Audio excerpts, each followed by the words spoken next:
I know, not right. Sophie, but we're starting with Megan. So Megan, why don't you come join us? Welcome everybody. It is Wednesday, April 23rd, and it is, we're here in the State House, and it's Senate Economic Development, Housing and General Affairs, and we are taking up our bill H 461, the expanding employee access to unpaid leave. And we have joining us Megan Sullivan. So Megan, if you'd be kind enough to introduce yourself and take it away. Thank you, Madam Chair and committee for having me. For the record, Megan Sullivan, Vice President of Government Affairs for the Vermont Chamber of Commerce. Appreciate the opportunity to come in today and provide testimony on H 461. I was able to also provide testimony on the House when they took up this bill, and appreciate the work that they did with us on it. There are continue to be a few things we'd like to talk about in the bill, but I'd like to start actually just setting some broader economic context as we're talking about what's happening in the economy and what this bill is going into. As many of you heard during Manufacturing Day and Tourism Day and the tariff conversations, businesses across industries and geographies in Vermont are operating in a period of sustained and compounding uncertainty. Tariffs are impacting material costs, energy costs are going up, healthcare costs are rising in unsustainable ways, and employers are really struggling in Vermont to fill their open positions. The challenges that they're facing are not theoretical. They are having real day-to-day impacts on business operations, expansion plans, and job creation. So when employers are already operating on thin margins, the cumulative impact of new state-level mandates, whether related to employment or energy or reporting, can be death by a thousand cuts on their ability to remain competitive. Businesses are working hard to hold on to every contract and every customer, often competing directly with companies in neighboring states that may not be subject to the same regulatory requirements. So it's important to underscore that while H 461 outlines unpaid leave, that does not mean it's not without cost to employers. An employee is absent, even temporarily, their responsibilities must be absorbed by other staff or deferred or backfilled. This can mean lost productivity, missed deadlines, or increased overtime expenses, all of which can impact the bottom line. These operational costs can be especially burdensome on small employers where one person's absence can significantly disrupt workflow, customer service, or scheduling. Many Vermont businesses simply don't have enough depth or bench strength to absorb such losses easily, especially when those losses are recurring or layered on top of other economic pressures. I do want to say that we recognize and support the inclusive intent of 461. We hope to highlight the balance needed in employee protections with the practical implications of the operational challenges to our business community.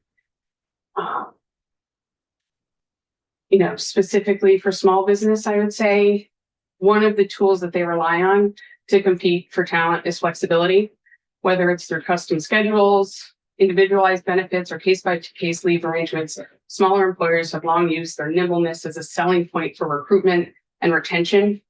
Mandating one-size-fits-all policies, even when unpaid, can unintentionally impact this flexibility, taking away key advantages for small businesses to differentiate themselves. And for our multi-state, larger businesses, there's growing concern around an increasingly fragmented landscape of state-specific employer mandates. More states are enacting their own and at times conflicting requirements based on red or blue politics. The regulatory patchwork is creating real administrative challenges and creates legal uncertainty.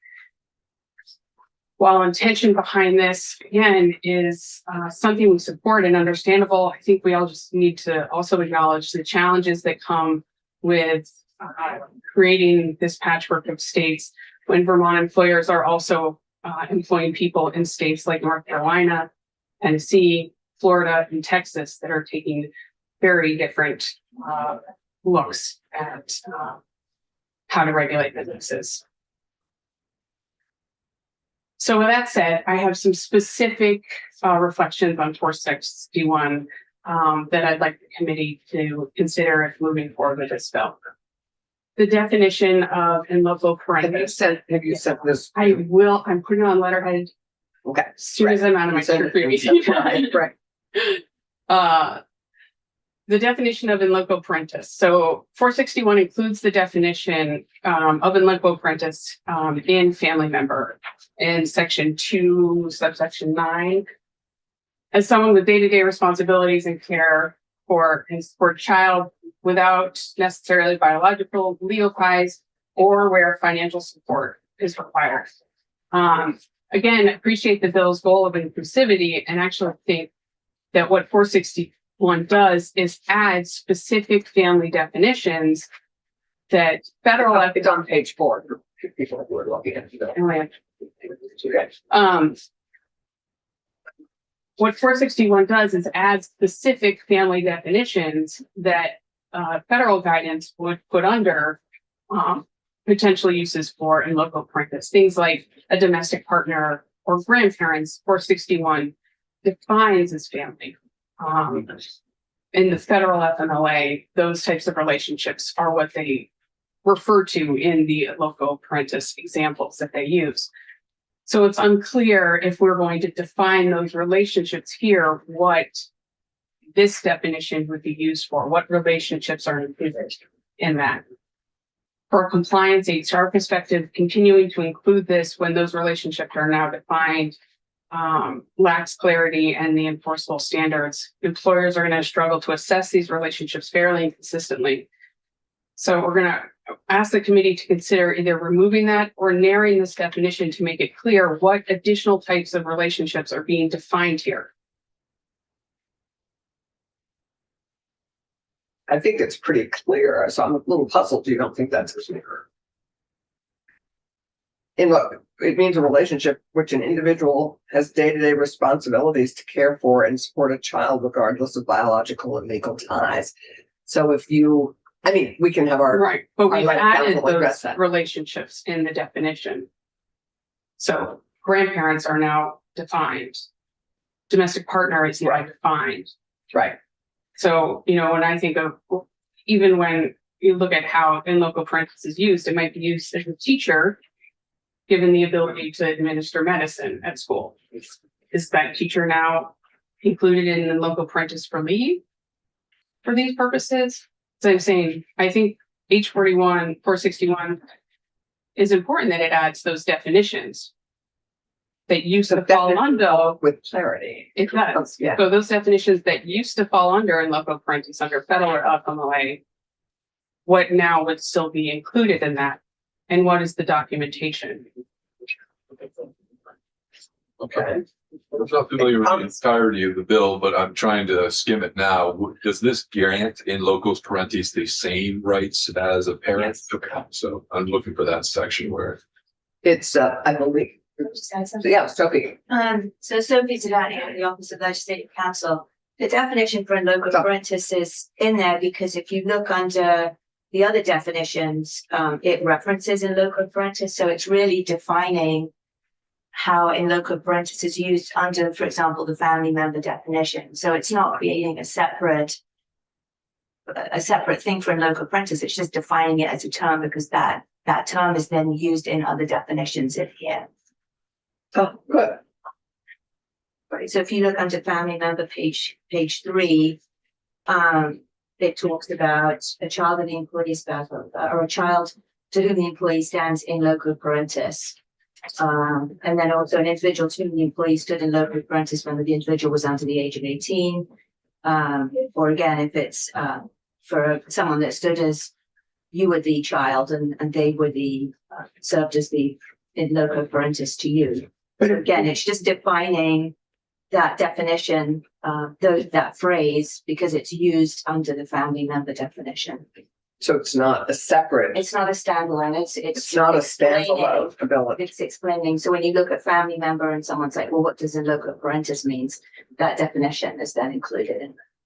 If I can pile on. Yeah, David. So I think I understand Megan's comment, so he can react to day-to-day responsibilities for a child, daycare center operator, a teacher. How do you distinguish between a very general description like that and a responsibility as significant as parenting? I mean, like, it's really about a child whom the employee stands in as sort of effectively as a parent. So I don't think that would apply for Yeah, a daycare operator. I'm just reading the words, not. Well, again, my read of the federal law is when they refer to family members as in loco parentis, what they've given examples of are grandparents, which now we've added as a family member specifically here. Or a domestic partner, which again, we've added specifically as a family member here. So I was saying somebody who stood in loco parentis, who are we now? Who does that include? What relationships? And so if it's. So I think what I hear Sophie saying is that it is only to further illustrate the family member who is covered, and where that sort of. I would just say, for example, I know there's a push, for example, around currently foreigners, being deported. And there's a move to sort of have temporary guardianship, for example, for the children of folks that are being possibly deported. So that might be a child that's living in your home that you've got sort of in loco parentis. You have no legal responsibility for. I mean, I don't need to argue, but I'll give my. No, I think we need to understand and appreciate it. So, but I think what Megan's question is, are they then covered in unpaid family leave? I mean, is that umbrella that big that it's including those people as well as the family member? I think the understanding here would be if you had a child that's sort of in your home that you're not the grandparent of or the domestic partner of or whatever, but you have a child that's in your home that you needed to take to the doctor or whatever, that you would be able to use this leave for that purpose. I guess it would help if we added examples then, if those examples that are currently used in federal statute are being defined here of what is that relationship where somebody doesn't have financial, legal responsibility that they're. Well, they may have temporary responsibility, as in loco parentis. They may have temporary legal responsibility for that child. I mean, if someone is living in your home, I would think you would have financial responsibility for them. So I think the purpose here is to go beyond, and this is a more expansive definition. That's one. Yes, and that I think is my point. So we can advocate for different points here, but my point is that it is expansive and it is going to be, if we want this to be fairly and consistently implemented by employers, it needs to be clear. So this is an area we could either clarify or choose that. Yeah, that is our request. Okay. Will your Yeah, testimony have narrowing language suggestions? I think I heard you say that you'd like to narrow this at all. Do you have any suggestion, maybe removing the financial support optionality? Do you think that would be a better requirement? I think having some requirement of what is the relationship would be important. Or if you're going to take 12 weeks of leave, having some tied relationship. great. I'm going to keep you finishing your testimony because we have had to shift our and we have Carrie here as well, and we want to quickly touch on and move on an amendment that Sophie and Charlie are working on. Okay. So thank you. Good. We got clarified this. Bereavement leave duration and scope. So section 3, subsection A, part 2 allows employees to use up to 2 weeks of the 12 weeks of leave for bereavement. The employees support giving employees time to grieve, but concerned about the length and scope of the requirement, especially for our smaller employees. 45 states, including Vermont, currently do not mandate bereavement leave at all. And of the 5 states that do, California, Maryland, and Washington generally require far fewer days. Oregon and Illinois offer similar extent, but they do so for much larger employers only. 461's threshold of 10 employees is considerably lower, yet the 2 2-week leave mandate would be among the most generous in the country. For businesses, again, with 10 to 15 employees, losing one staff member for 2 weeks, even unpaid, can significantly disrupt operations, delay projects, or impact client relationships. We would respectfully request the committee consider reducing the proposed bereavement leave to 5 days. This strikes a balance between compassion and operational feasibility and would bring Vermont more in line with other state requirements. Okay, really noted. No, Thomas? Would you also want us to raise it from 10 employees up to like 50, which I think we have for other standards? And definitely makes sense to do the 5 days to be consistent with the rest of the country, but I'm intrigued by the 5 states that have it if they have a higher threshold. I would say there are 2 with a higher threshold that have a higher day rate, that have more days but a higher threshold, or have, if they have a smaller employee threshold, have fewer days. If the committee would like to include more employees covered, I think our compromise would be make it 5 days, keep it at the lower employee number rather Or than 10 employees or less. right. Well, what follows with the rest of the bill? Right, okay. Let's keep going. We got this. The bill, just on clarity on relationship verification, the bill outlines documentation required to verify the reason for leaves, or that maybe not required, but the employer may ask to verify the reason for leave, such as serious health condition, death, or qualifying exigency, but does not address how an employer can verify the relationship that qualifies the employee to take the leave under the expanded definitions. Some things like, how does the death certificate verify that the deceased was an employee's domestic partner as defined in the bill? How does the doctor's note confirm the employer stands in local parentis to a child if there's no legal or financial tie? For safe leave where self-attestation is permitted, how does the employer verify the relationship to the victim qualifies under the bill? I think this represents a gap in the legislation, so clearer guidance would be helpful to make sure employers aren't left to guess, which increases legal risk and administrative burden. So we respectfully ask that the committee include language clarifying that the employers may request reasonable documentation to verify not just the reason for leave, which the bill does now, but the nature of the relationship involved, including examples or model templates as done for the types of documentation in the bill would provide much needed clarity. In conclusion, we share the legislature's commitment in fostering inclusive and supportive workplaces, and we support policies that reflect the realities of modern family structures, which I hate to say because these are always family structures. We're just recognizing them in modern times. At the same time, we urge caution and balance, particularly in the economic moment where Vermont employers are doing everything they can to retain staff for operations and weather unprecedented uncertainty. I think this bill proposes meaningful change, but we would ask for some of these adjustments to make it something that employers can more easily bring into their operations. Thank you. Thank you. Appreciate it. If you would get that to Heidi, that would be terrific. And if you'd stick for Carrie's, any other questions at this moment? Because we're going to keep going. Very good. I've got the D tier 3 stakeholder group. Great. Need one. But you get your testimony to Heidi. Yes, I will definitely. Okay, great. Thank you. Thank you. Helpful as we work through this. Carrie, we welcome you. And I apologize that we're having to squeeze this a bit. Well, what are my limits here? no, your limits are, we're at 9:30, the Lieutenant Governor's coming, switching to cannabis. Okay. Because we had to fit him in and just figure out how we do that. Thanks. Carrie Brown, I'm the Executive Director of the Vermont Commission on Women.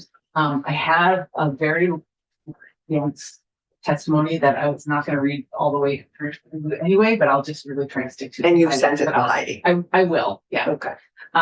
So just a little bit of background, Vermont Commission on Women, we're the independent state agency working to advance rights and opportunities for women and girls in Vermont. And we, sort of in a nutshell, we provide advice and counsel to the legislative and executive branches on matters concerning women and gender equity. And we have a set of policy statements that guides our work. And I pulled out a couple of them for you. But the interesting thing about them is that they don't address unpaid leave. So for instance, the Vermont Commission on Women supports legislation, policies, programs, and initiatives that promote paid parental family and medical leave. And we have another one about people having equal access to benefits and privileges of Vermont's economic prosperity. Those are the ones I could find that address unpaid. And so I think this is a really important point for you to remember, that we're not talking about paid leave, which is itself a kind of a low bar when you look at the rest of the world. Almost every other country in the world has some mechanism to provide for people to take paid time off, to take care of themselves and their families. We don't have that in this country. We don't have it in Vermont. What we have is the ability to take some unpaid leave on a limited basis. This is expanding that a small amount. And so it's when you're thinking about ways to make it easier for people to both take care of their families and stay at work, this is a fairly low threshold to meet. And this is really important that we have to do this because we have so many more people who are working and taking care of families. So 100 years ago, women were staying home, taking care of the families, and they were not leaving to go to the workplace to do that. That's not the case anymore. And so it's to be able to balance those is challenging. And women find it particularly challenging because there's much greater societal expectation on them that they're going to be the ones doing the caregiving. So women do a lot more caregiving work than men. And so for instance, globally, 3.2 times as much time spent on unpaid care work. And in the US, it's about twice as much time that women are spending on family caregiving work than men are. This is self-reported numbers that people are telling me how much time they spend. And so one of the impacts that has is, you've heard about the gender wage gap, right? Overall, women. We're still at 84 cents. Yeah. Well, it sort of depends on how you look at it, because if you look at it as comparing full-time workers to full-time workers, it's one thing. But if you look at it comparing all workers to all workers, it's different. So for instance, in Vermont, if you look at how much money all women are making, it's about 75% of what men are making. And that's because the Vermont Department of Labor looks at part-time workers, not just full-time workers. And that is significant because a lot more women are working part-time, and they're doing that. And that will bring it way down. Family care given responsibilities. And so this has a disproportionate impact on this. And so, if we were talking about paid leave, that would be wonderful. We're not talking about paid leave. We're not talking about getting more money into people's pockets. But we are talking about making it a little bit easier to do that balance so that maybe you could work full time if you had the ability to take time off when you had a sick family member to take care of, instead of choosing to work part-time. So there's a lot of women that are working part-time because they have family caregiving responsibilities. Maybe some of them would work full-time if they had some unpaid time off, so that they didn't have to worry about losing their job when they took that time off. Could make things easier, could make things better for women economically. I want to just address that over the past decades that we've had these laws in place, there have been many changes made both at the federal and the state level to recognize ways to be more inclusive. So in this law that we have in Vermont was first enacted in 1989, and in 1991, they changed the original wording of maternity leave to parental and family leave to recognize that it's not only mothers who are taking care of children. In 1997, we added short-term family leave. So you could do things like take your child to a doctor's appointment and not have to have, 12 weeks off, but you need the afternoon off. And then just as recently last year, you made a number of technical changes that weren't really very substantive, but there's a precedent for keeping an eye on this and making sure that it's updated. The federal law passed in 1993, and one of the changes that was made to that was see if I can get the Family Friendly Leave Act was in 1994, shortly after that.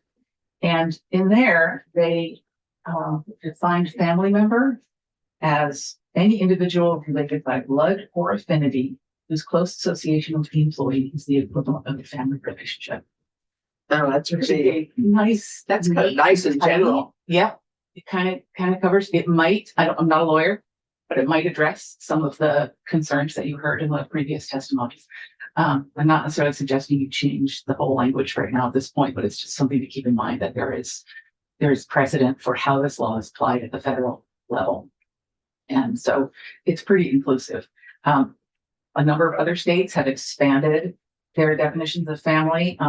New Jersey, Washington, Connecticut, Oregon, Colorado have all expanded their definition of family member to be more inclusive and to recognize that something like 82% of American family households don't look like this standard traditional dad goes to work, mom stays home, the 2.5 children go to school, right? So everybody's going to recognize that. And then I just wanted to, I just want to note the safe leave that's in there. Vermont already recognizes the need for safe leave under our paid sick days, paid sick and safety days law. You can take a small amount of paid time off to take care of these needs. This would just make it a little bit easier for people to take some unpaid time off, which gives you a little bit more flexibility. And I mean, if you're struggling with trying to get to court and trying to get your children taken care of and trying to find a new place to live because you're trying to ensure your own safety, having the ability to take a little time off of work without worrying about losing your job. And that's really kind of the key thing, is this provides job protection.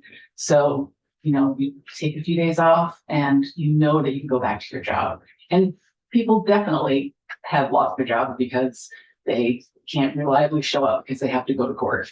And, so that's something that this bill kind of addresses. So those are the key points that I wanted to make. I will send you this testimony. You can see all the footnotes and everything, all the other things in there, but those are the key things.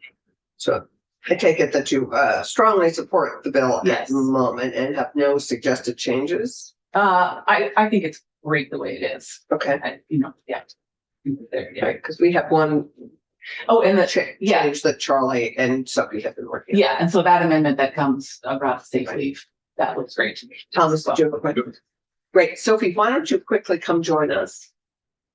So just to, Sorry, David, can you react to the Vermont Chamber of Commerce comments that you just heard about 10 minutes ago? Yeah, so I think that the concern about the in loco parentis language. No, I'm sorry, No. about the about the challenges to Vermont businesses, Oh, about, reliable employees, not Yeah. coming in, yeah. that Yeah. challenge. Can you react? Well, so this is not my area of expertise. I think you really need to listen to the employers on this, but I will say that there is evidence that people who have paid time off in particular are more likely to come back to work when their leave is over. They're more likely to stay in work. They work more hours.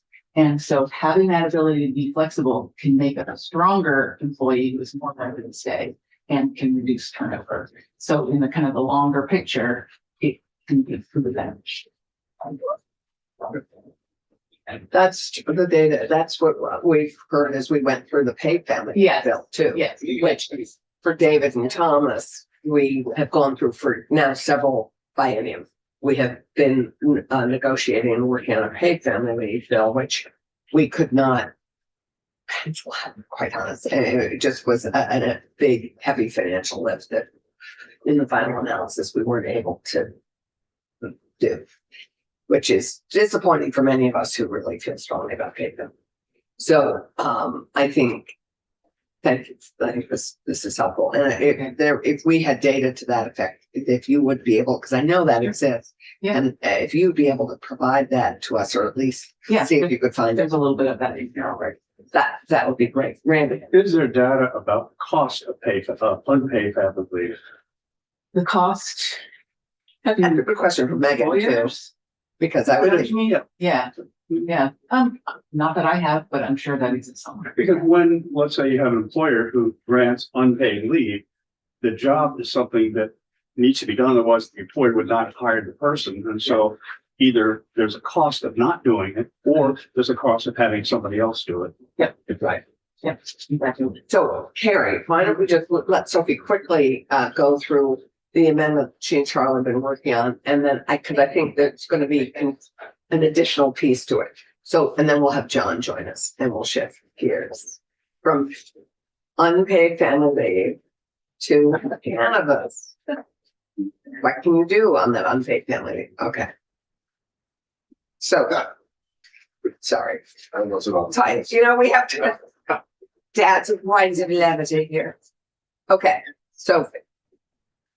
Because as you'll recall, we had, Charlie had suggested an amendment, and which I think is a friendly amendment, but needs to be, added to. So, Sophie, it's Yes, yours, and then we're gonna The shift to you Bill. will have copies of these proposed Yes, amendments. we do. It's that, So was out of place. what I did was I went ahead and also put it into the current document to sometimes it's a little easier to see when it's in context.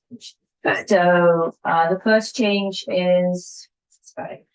I think we would, The first change is domestic violence. This just adds in the definition of abuse in 15 BSA 1101, which deals with, it's a domestic violence statute. It deals with, coercive behavior, other things, but rather than taking out the existing definition of domestic violence, it seemed to make sense to include both, the original definition we had in there as well as adding this definition of abuse. The pilots had come in and argued, or the flight crew members, that they are currently not covered at all by the Parental and Family Leave Act. And so they had requested this additional language about hours of service. So this would then mean that they're not covered under the Parental and Family Leave Act in Vermont. And that reference to a federal statute because of the limit on hours that they can take. right. And then the other two changes here are again, just, the change in this section, this is to do with the definition of safe leave. This is actually removing, the reference to a court proceeding around getting a relief from abuse order. So it's highlighted, but what's missing is there was an additional subsection in there before. And then this morning, there was a suggestion that on that subsection 5, that's highlighted Roman numeral 5, that when it says to meet with the state's attorney or law enforcement officer, to add the language either for themselves or for a family member, just to be consistent with the rest of the definition of safe leave. So if that's meets with the approval of the committee, I would add that in afterwards. And then under the stalking and sexual assault definitions, again, this was just a recommendation to cite to a different statutory definition. So I've made that change there. And then the final one is just removing the whole of section 5, because section 5 before was proposing to remove this language about a hearing concerning an order against stalking or sexual assault. Effectively, what this exclusion would do is just leave the statute the way it is right now, so that leave for to go to court for protection would just stay as it is. Originally, we had moved one of those sections into the definition of safety. It undoes that change. So these are consistent with what we had chatted about. And so the one thing you and Charlie talked about is on the bottom of page 1, adding that addition so it's consistent with rule 4. Right, that would be the only change that's not on the amendment we currently have. And if that's acceptable, I can make that change. I would include that. I mean, I don't know. I'd love to have the committee weigh in, but we're going to shift gears. I'd include it just to be consistent, and then we need to discuss the amendment, and we need to have time to discuss the whole bill. Right? Right. Thanks. Why don't you go ahead and include that for the amendment, I will be. and then we'll make some time soon to discuss and get back where we're going. Great. Thank you. Okay, I apologize. We're going to shift now. We're squeezing in a big character. Go ahead. Thank you, Madam Take Chair, a for lot giving of me an work. hour this morning Squeezed in this to educate you on cannabis. Favorite topic. Went right over her head. Sorry, I was distracted. I said, thank you for giving me an hour this morning Yeah. to, In your dreams. inform you on what's happening in the world of cannabis. Well, actually, we have begun. We've been we have That's been awesome. being updated. We began with our joint hearing, and then we have been taking testimony on this bill. Very And glad to hear it. We welcome you. Are we ready? We are ready. So welcome, John Roger. Thank you. Lieutenant Governor Rogers here for the record. What I'm going to hand out right now is what I feel is the Something up there. Not online. Thank you. So we're shifting to H 321, the cannabis bill. Yes, and what I'm addressing a bunch of things that I wish were in the bill that are not. And number one is addressing the inequities in license fees. And the legislature implemented those without much knowledge of what was actually happening in the real world. And I worked with Chair Pepper on these fees because right now, outdoor growing, which doesn't rely on carbon intensive electricity and taking electricity from the grid and all those other things, is something that we should be encouraging. And right now, a tier 5 outdoor costs a huge amount more than a tier 2 indoor. And a tier 2 indoor can grow more cannabis and it's higher value cannabis. So this addresses those inequities and gets the license fees more in line with what the actual income potential of these businesses are. And it is revenue neutral. I think it actually brings in a slightly higher revenue, but we tried to do it in a way that was revenue neutral. So as you know, this is not the finance committee. So Yes, this is not our jurisdiction. We have 2 members of the finance committee with us. So we will let them absorb this. Then That's fine. We will, once this bill goes to finance, I'd encourage you to take out the Okay. fees with Well, them. and I spoke with Bloomer and he said, because it's not strictly a fee bill, it is appropriate to talk about it and put it in. Absolutely, we can talk about anything. I just, in terms of our committee time, Yep. this will be and decision, this will be a decision in finance. All right. One of the biggest things, so I brought in a sample here. So this right here is a joint. This is prepared to be a sample to give to retailers. So I last year was selling this joint for $4.20 wholesale to a retailer. Out of that $4.20, once I take out the label, the glass, the paper, that, my grow, what it cost me for fertilizer, my genetics, plant it, the tractor, the fuel, I make about $1. The retailer makes $4.20. The state makes $1.68. The 20% tax the state is collecting is more than the cultivators are making. I think it's out of balance and absurd, and it's why we need to get to a place where we can have direct consumer sales, because the retailers now hold all the cards. They can ice people out. They can pick and choose who they want to deal with. And you've got a whole bunch of really good growers that don't have enough market to sell their stuff. And with no direct to consumer sales, they have no avenue. And as we go down the list, I will get into a couple of more things that are having to deal with it. I believe that the legislature was wrong opening up any of the tiers over tier 2 indoor. Should have never opened the big ones. We should open the small ones. To set up a tier 1 indoor with average equipment inside a building you already own is $100,000.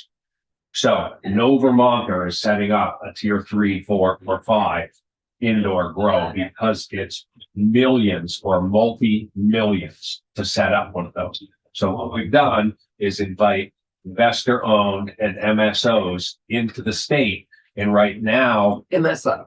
multi-state operation, they are pulling the Walmart thing. The big operations can undersell the small cultivators for several reasons. They've got the economy of scale, but they're also making money in other states in their other operations. So they can actually operate at a loss if they have to.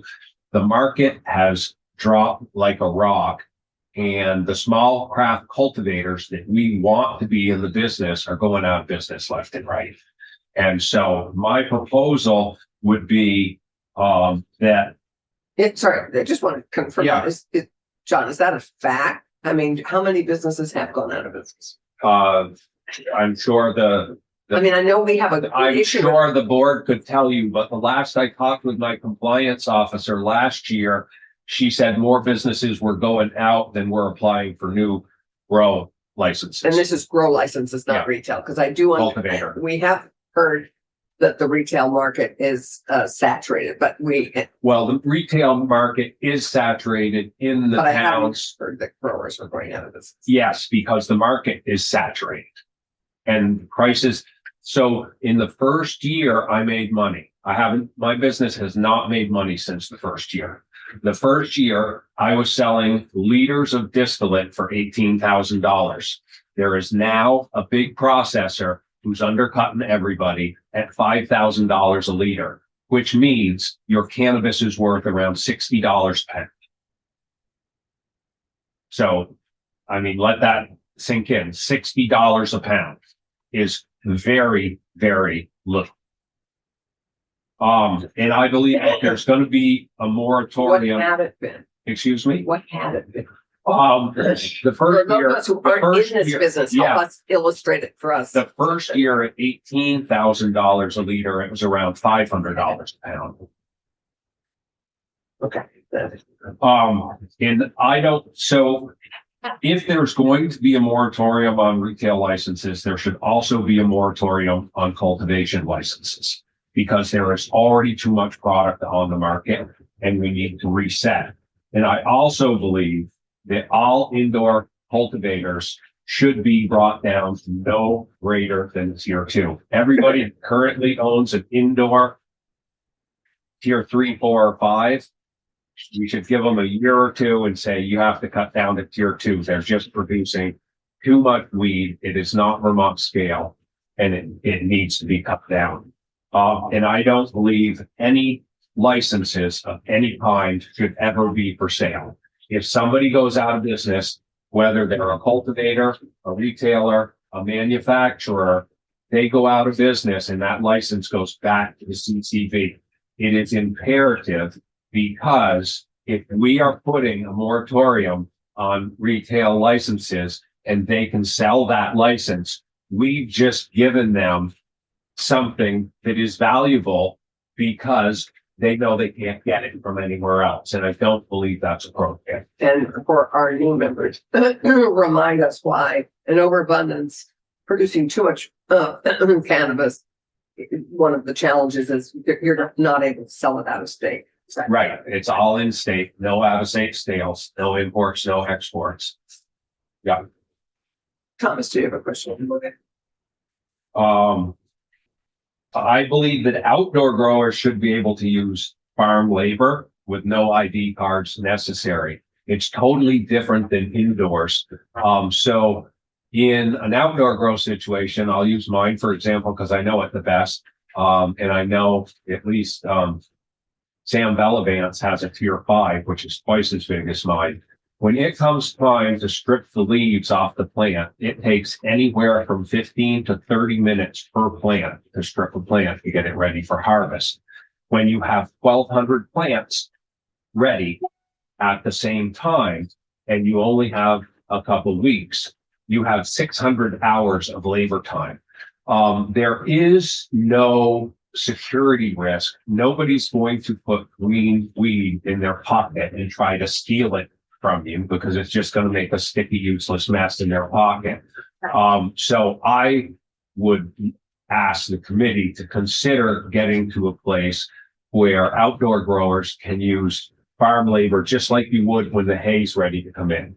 When the hay's ready to come in, you get everybody who's willing to help put the hay in. Currently under this law, when my son comes home to visit from Virginia, I can't let him in the field to help pick leaves off the plant unless I get him, go through the background check and get him the ID card.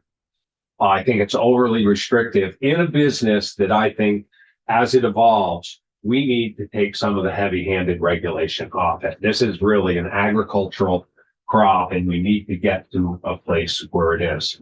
So currently an ID card that works for both indoor and outdoor cultivation. What I'm asking for, and you know, I realize we probably won't get there this year. What I'm asking for is that indoor is totally different. It's confined. You have harvests at different times. Outdoor is like when the sun shines, you got to They make. go at once. I And guess. so what I'm asking is that that you can hire somebody that works for the neighbor's farm that's usually putting hay in, but they're all done hay in and they need a job, and that they don't need to get an ID card to work on the crop outdoors. And what's involved in getting the ID card is a full background check. Exactly. And what And, else? and applying to the CCB and getting your ID card after the background check. Which doesn't make sense for somebody who can only work a couple days because they're up on the weekend and would be able to help. fully. So how long does harvest take? 600 hours for, That's just for stripping the plant. So harvest is generally over a few week period of time between your stripping the plants, and then different strains are, excuse me, ready at different times. And then we'll often go in and we'll cut the tops of the plant and the tops of the branches, because a lot of times they are ready first. And so you take those in and hang them on netting, and then come back through a week or so later and cut the rest of the plant, and then take that and process it or dry it. okay. And then your last ask, I think you have another ask. Oh, I have a whole bunch. Did you see my list? Yeah, you have a very few minutes. So Yes. tell us what you're like. One of the other things, Chair Pepper and I have talked about is cultivators need the ability to be able to process their own stuff. Currently, when I take my stuff to have it processed into bubble hash or into distillate, I'm giving away half of my weed, because the processors do a split with you. It's a 50-50 split.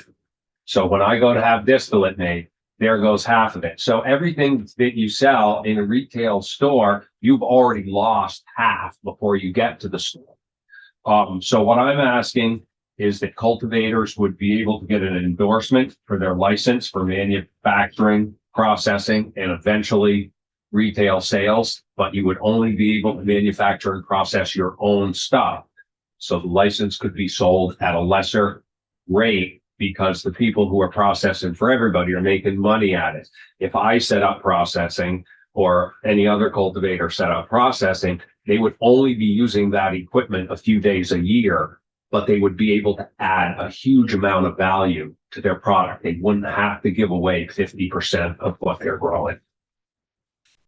And then the last one, and you can read through this yourselves, but Oh, good. This- Have you sent it to Heidi for your testimony? this, I did not send it. We just brought it in print, but I can send it. I just had it scanned. I'll get it out. Okay, Perfect, thank you. This is all about direct to consumer sales, the place that I believe we need to get to. Otherwise, we're going to continue to lose more of the small craft cannabis growers, which is what when I co-sponsored that bill, those were the people I was hoping would be producing Vermont's cannabis, are the small craft growers. And this is just an outline of how I would like to see it. The last line on this paper, I believe we need to continue to fund the CCB with the cannabis excise tax, and that it should come straight out of the tax before the rest of it goes into the general fund. I have been a strong proponent of using more tax and lowering license fees and other fees associated with the folks who are in the industry, because in no other place in state government do we pull so much money out of the businesses for licenses and registration and so on. So I think that's real important. And the last thing I'll mention that's not on the list, at some point we have to deal with consumption. We've legalized marijuana, cannabis, and there are people who have apartments, have no place to smoke. You should be allowed to smoke cannabis anywhere you can consume tobacco products. and we need to get there. We've got people, so we legalized it because we knew that 80,000 Vermonters were using it illegal, supposedly, right? And we're trying to regulate it, make it safe. But now it's legal, but there's no place you can legally smoke it. Well, I guess, I mean, Geisha. thank you. Sorry.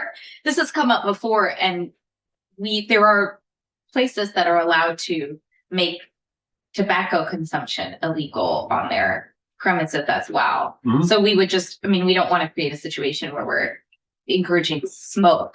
No, we would just say I that don't know what you're asking for. we would just say anywhere it's legal to smoke tobacco, it's legal to smoke cannabis.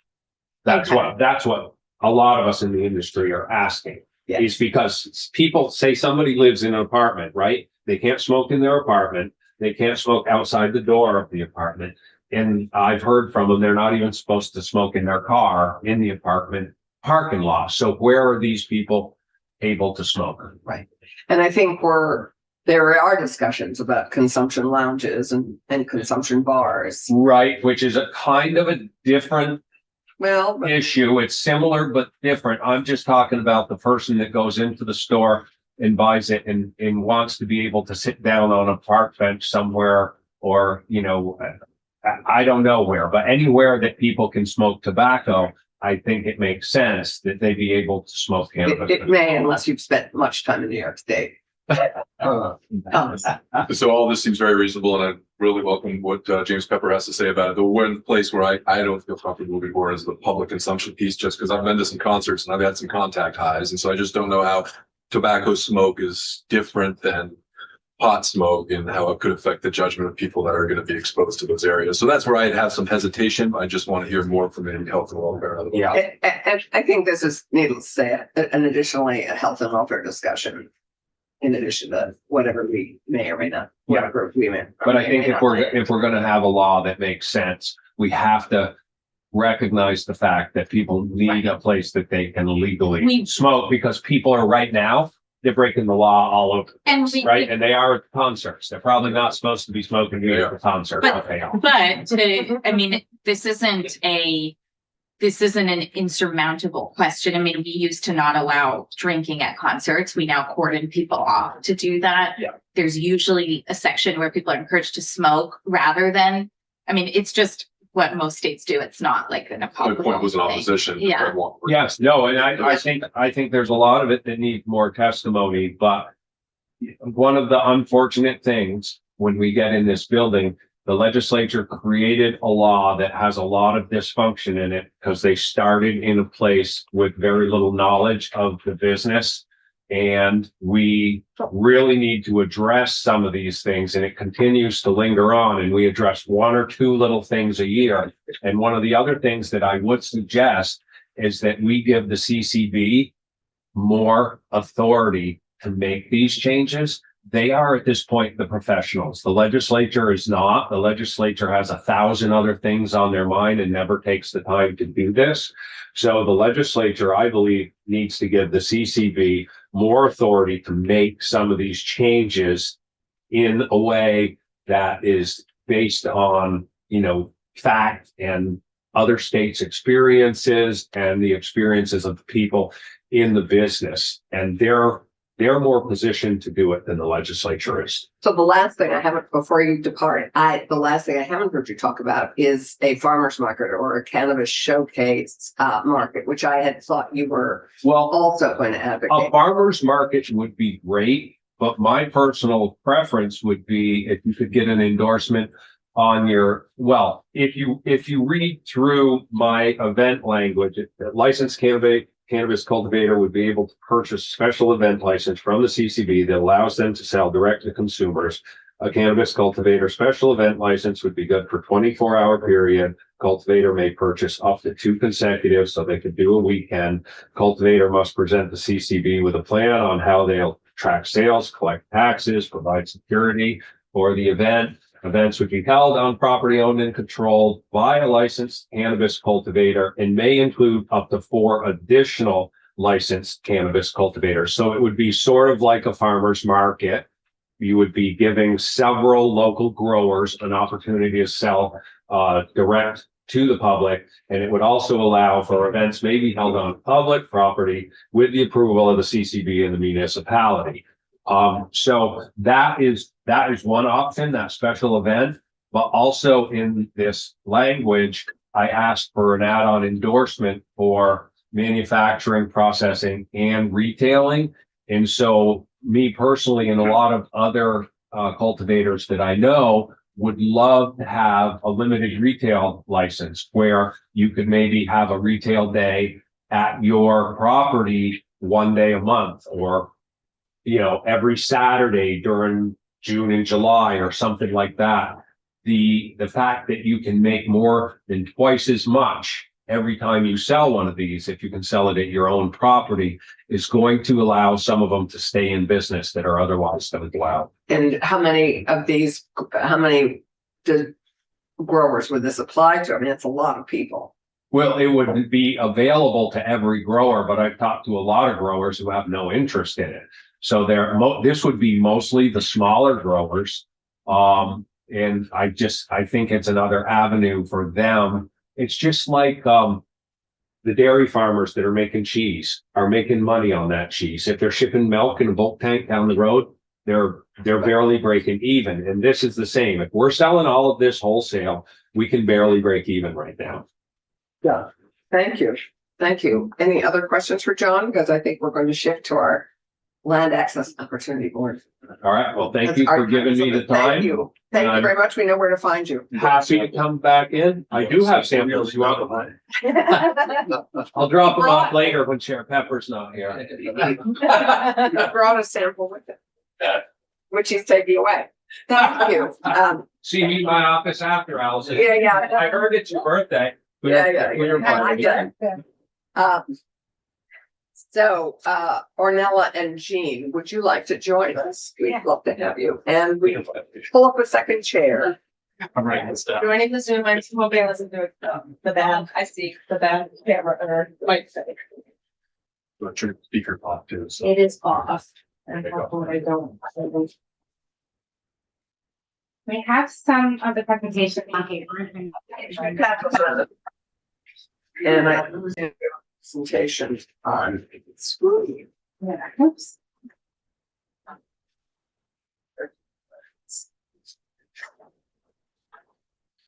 Here we go. There we go. Yeah. Oh, sorry. Yes, I think that's where we got. So, and this, your presentation is updating us, I assume, on the report that we had last year? Yes, we are sharing on a little bit on the CCB report that came in, Right. and specifically on the recommendation number 4, which is to make an investment in. So you heard us introduce ourselves, I think, last week. So I think, why don't you jump right in, introduce yourselves and take a look. Sure. Okay, wonderful. For the record, my name is Ornella Mata Figueroa, Director of Advocacy and Community Engagement for the Land Access and Opportunity Board. And my name is Jean Hamilton. I'm the Director of Program Development for the Land Access and Opportunity Board. We begin everywhere we land with this slide, which is our touchstone slide. Just to illustrate the values and how we work in our community. We invite everyone to listen generously and to speak their truth from their heart and mind. To make the way that we work together an example of what is possible, and that we trust that we each hold a piece of the puzzle and that we need each other's pieces to understand the whole picture. So one of the things that keeps coming up for us is people are asking, oh, why is the LAOB talking about cannabis? What does the Land Access and Opportunity Board have to do with cannabis? So a little bit of context of how we got involved with the Cannabis Control Board. We were asked or invited to join this working group, the Act 166 working group, and make recommendations to the General Assembly regarding how much cannabis excise tax should be appropriated to the Cannabis Business Development Fund. And from that, we started to have a lot of conversations about the historic criminalization that cannabis has had a material impact on the economic well-being of many of the communities that the LEOB serves, with direct impact to our community's access to land and housing. And the fact that the Vermont marketplace was set up in such a way that requires land ownership for individuals to really be able to participate in the marketplace.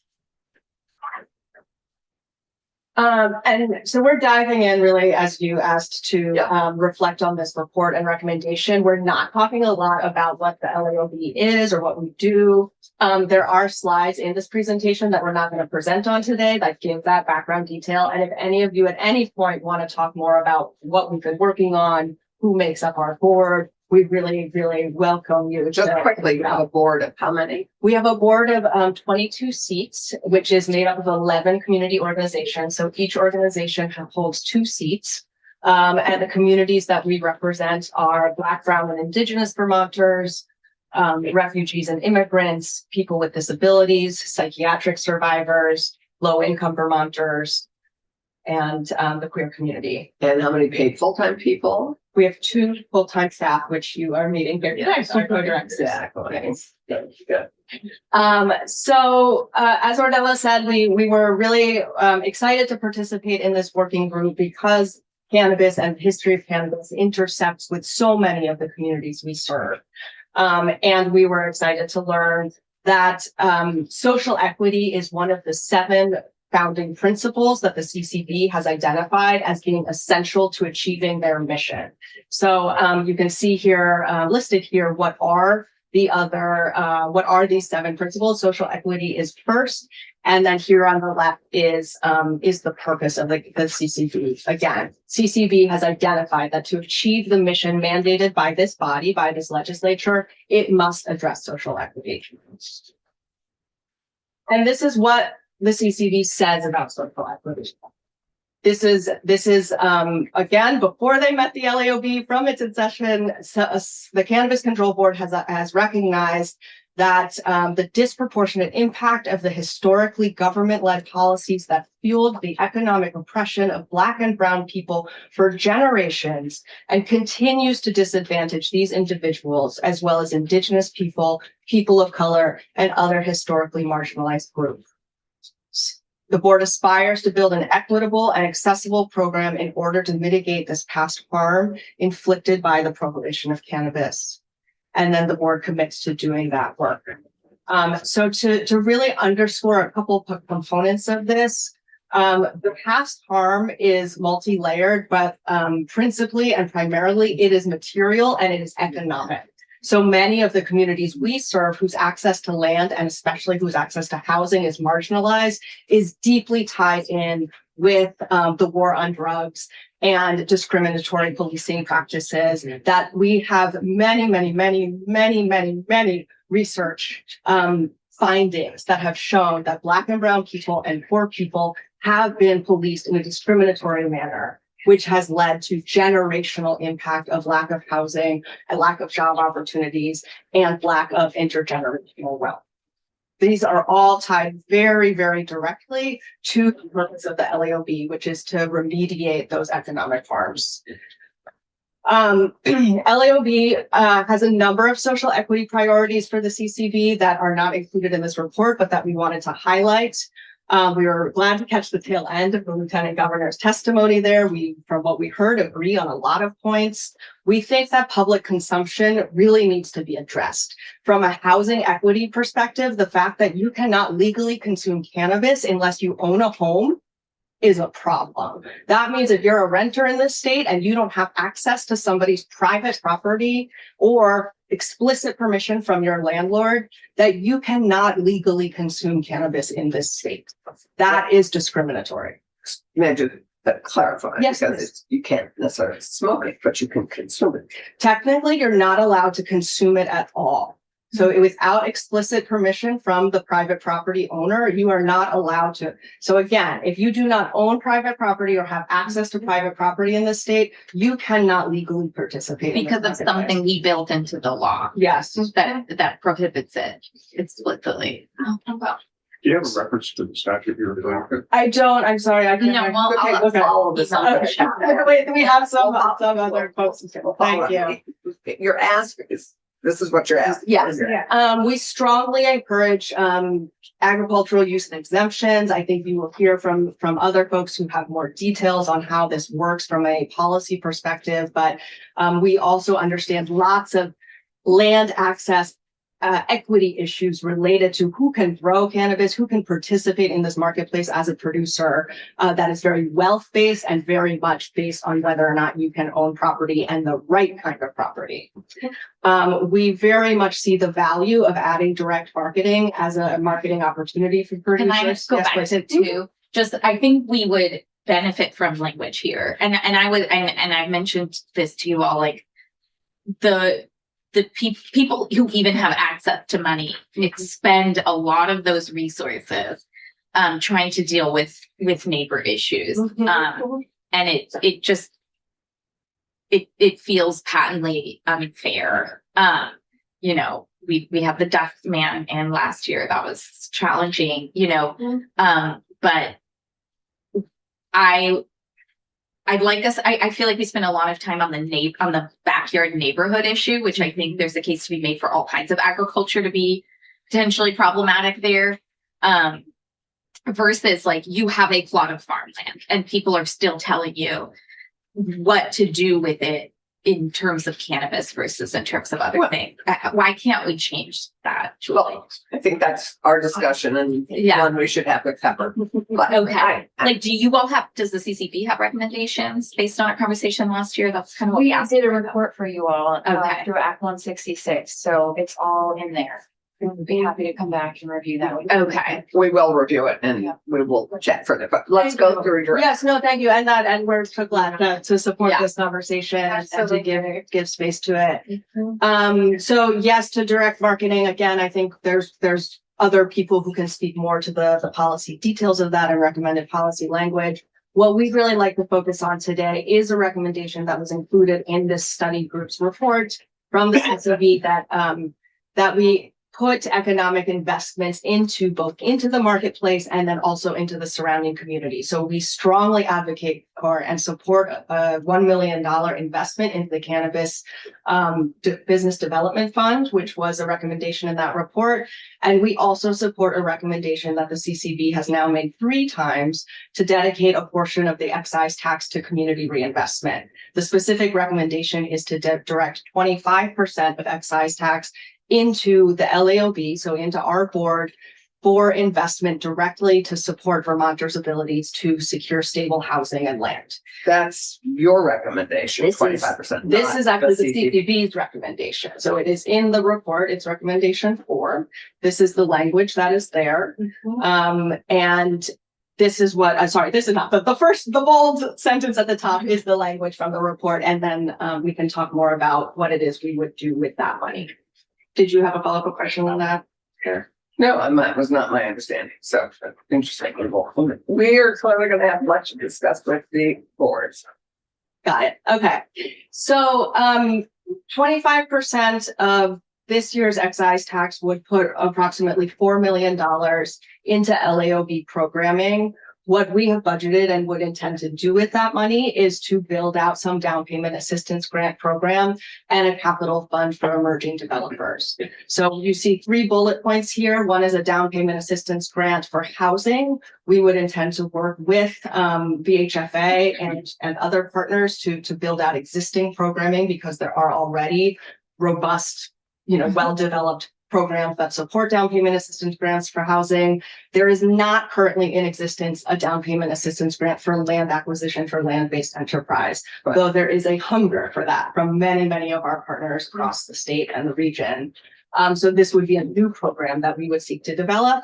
And then we are working very closely with VHFA and DHCD on DHCD's program is the Homes for All Technical Assistance Program for emerging developers. We've been working to develop a emerging developer TA program with VHFA, and we are in the process right now of negotiating a merger. So we're really excited to be bringing that program online, but we know and recognize that TA without access to capital is not sufficient. And especially when you're talking about new developers coming in from, not from wealth marginalized positions that don't have access to bankers, that don't have the kinds of credentials that typically come with a well-resourced developer, that we really need to make sure that we have special pots of money that can meet those developers' needs. So this is your key plan of how to use the 25% that you're talking about. This is the sort of bedrock of what your plan is. Exactly. And all which is expanding VHFA's first generation home buyer program, which, as you know, has been a little constrained by our current budget. Exactly. Yes. We're really concerned about that program. And developing a new program for land acquisition. Yes, thank you. And the capital for new developers. So we are working hard with all of our partners, including VHFA and VHCD, to empower more community scale developers. So there's a lot of interest and appetite from neighbors, just regular old plain neighbors, to bring together their resources to work in partnership and work together in new and creative ways to build community scale housing and community scale developments. And this is, I think you've probably heard from a lot of different organizations who have spoken to this appetite from our neighbors and to the potential to unleash the human capital and really like leverage more people participating in building and development. This is what that capital fund would do. And it's like foundational for self-sustainability at this moment in time. We believe that it's really going to empower people to be resourceful and to have the resources to be stable. So I'm just going to show yes. Yeah. I have my turn. Oh, I didn't know. I thought it was Okay, so we're going to move ahead to the report. Yeah, so these slides are directly from the CCB report, and they highlight what community reinvestment is incorporated into many states' adult use cannabis marketplace. The CCB has made this recommendation every year. It submitted a report.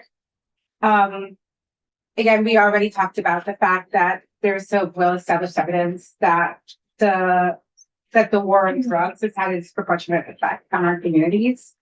And these are links to the ways that other states link revenue to community reinvestment.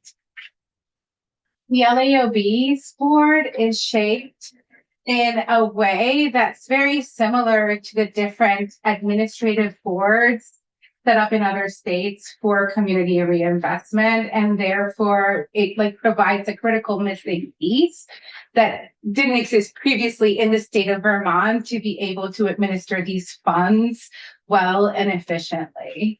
And now we are ready. We have a plan, we're able to provide the state like an administrative body to do this really well, and to provide our communities access to land and housing through these mechanisms that are so needed.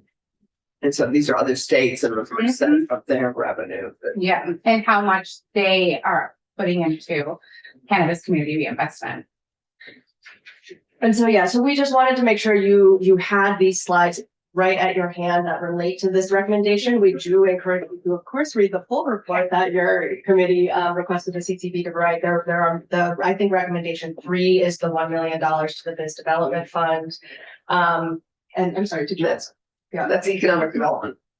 Because as we'll all need to be reminded, all the wonderful resources we have available through the state, through the Small Business Administration, BT, SBDC, those are not available to cannabis businesses. Right, exactly. And I come from an agricultural background of work, and I have worked closely with farm viability for many years, and just really recognize, especially for agriculturally based businesses, products that are based in a land-based enterprise that involve living systems, the market is against us. The marketplace is very hard. Then you add the layers of complexity that cannabis businesses face. These businesses absolutely need technical support to know how to thrive and navigate this changing world. And I think originally there have been $500,000 that have been allocated, and then that vanished from this year's budget. So right now, I don't know if there's any money that's being allocated for the business development fund. The board may have a better sense of that, but you, I believe, were fully funded. So exactly. So we have been funded with our, To the degree, how much? it's $1.6 million. Yes. So we are really happy to be able to continue our important work and excited about the Possibility possibility of of. growing Mhm. our offerings, because right now, those bullets that you saw on that slide are not accessible to us with the current funding that we have. I'll just keep sliding just so you can see as orientation in your packets. This is the slides that come after are more about the LAOB and the work we've been doing this past year. We're not going to present on that today because I think we're out of time, but just wanted to make sure that you all know that these slides are here. So again, our background, what our objectives are, Right. who's on our board, and then some of the what we've learned in our first And year. here, in this when you outlook. talk about 22 seats at the Yes. table on the board, Yeah, here are the 11, exactly. These are our 11 appointed entities. and they each are able to appoint 2 people. That's right. And that has been a really strategic way of setting up our board, especially for many of these organizations that by nature of the fact that they represent marginalized communities are also often very small, marginalized organizations themselves. Being able to have 2 people rep on the board creates a kind of deep bench that allows for those organizations to really participate robustly. Right. And I would just, I mean, if people look at any of the slides that we're not going to get to, the capacity building one is incredibly impressive in my mind, in terms of there's often not an entity, there has not been an entity in Vermont like yours to draw down a lot of these funds at the intersection of equity, agriculture, and land access. And that is where I think money will still continue to exist. I mean, obviously the EPA is going through some things, but this is an area where dollars come back and dollars are often allocated, where I've been involved in this work and we have not had an on-the-ground partner. For example, the anchor organization previously was Institute for Sustainable Communities. Love them as an organization, but they have maybe 2 staff in Vermont total. We're not absorbing the dollars into Vermont that way. So for me, similar to Vermont Professionals of Color Network, your names come up all the time as people want your time and capacity and expertise and the networks you've built and the roundtables you've built.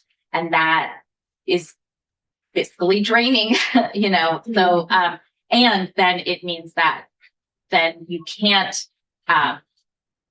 get dollars out the door to folks who are last in line usually for access to grants and resources and programs. So, in my mind, I mean, what you didn't say that I think it's really important for us to say out loud is,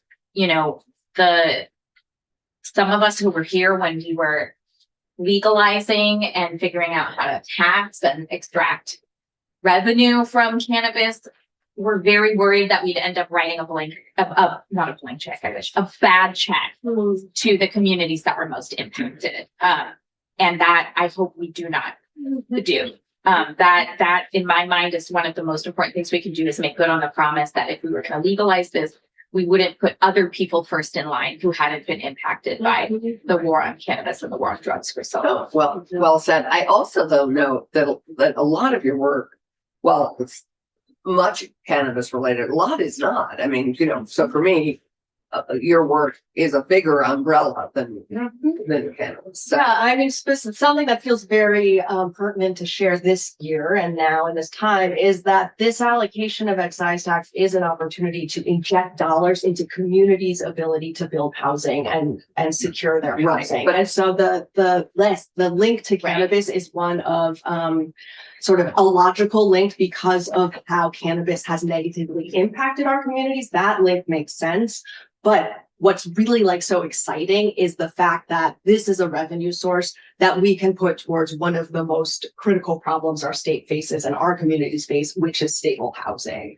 And so it's really an opportunity to say, let's make a very strategic investment with that $4 million, $5 million. And that's what many states have. Yeah, considering that stable housing is at the root of all of the convergence of all of the problems that we're having. So when we Exactly. look at what is real prevention, and we look at ACEs scores, and we look at what is trauma and marginalization, what's going to deal with the real core root issue is stable housing. Right. This is like the root of us being able to stabilize our communities. Right, and which is what this community, this committee addresses fully as well, and I think the question is, you know, how and who does that? So thank you very much, this is helpful, and thank you, and congratulations on how well you did in the appropriations discussion. And, I think we are now going to pivot to Jeffrey. And Greg, I'm thank just you gonna very say, so much. sorry, we have to run to 2:50, but we would love to see. Great, Greg thank you for doing that. Thank you for sending it. Heidi, you got this digitally, right? Yeah, I I just put it put in it out. Okay, great. And That's why I assume that that's giving testimony in the argument. and just so there's not too many people going for the ball at once, I did ask Michelle Childs to pick. Well, I have, so, I mean, it's just good to do that separately, but we have it as a committee asked for that, so. That's one thing I Yeah, asked for, Right. and I cross it, but. It's still fun. Good morning. Hi, good morning. Welcome back. Yes. So I'm gonna begin, I'm gonna see if I can, Patty, thanks for the link. I'm gonna share my screen here. What do we have? Hope everyone's having a good week. For the record, my name is Jeff Fatala. I am the co-founder and executive director of Vermont Growers Association. Sort of did intros last week, and some of you may be familiar with this, so I'll be brief. But VGA is the state's oldest and largest member-based nonprofit organization serving the regulated cannabis industry here in the state. We're very proud of that.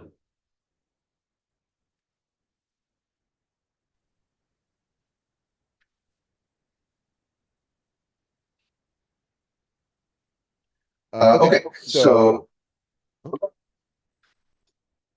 better? All right, no, thank you. Technology.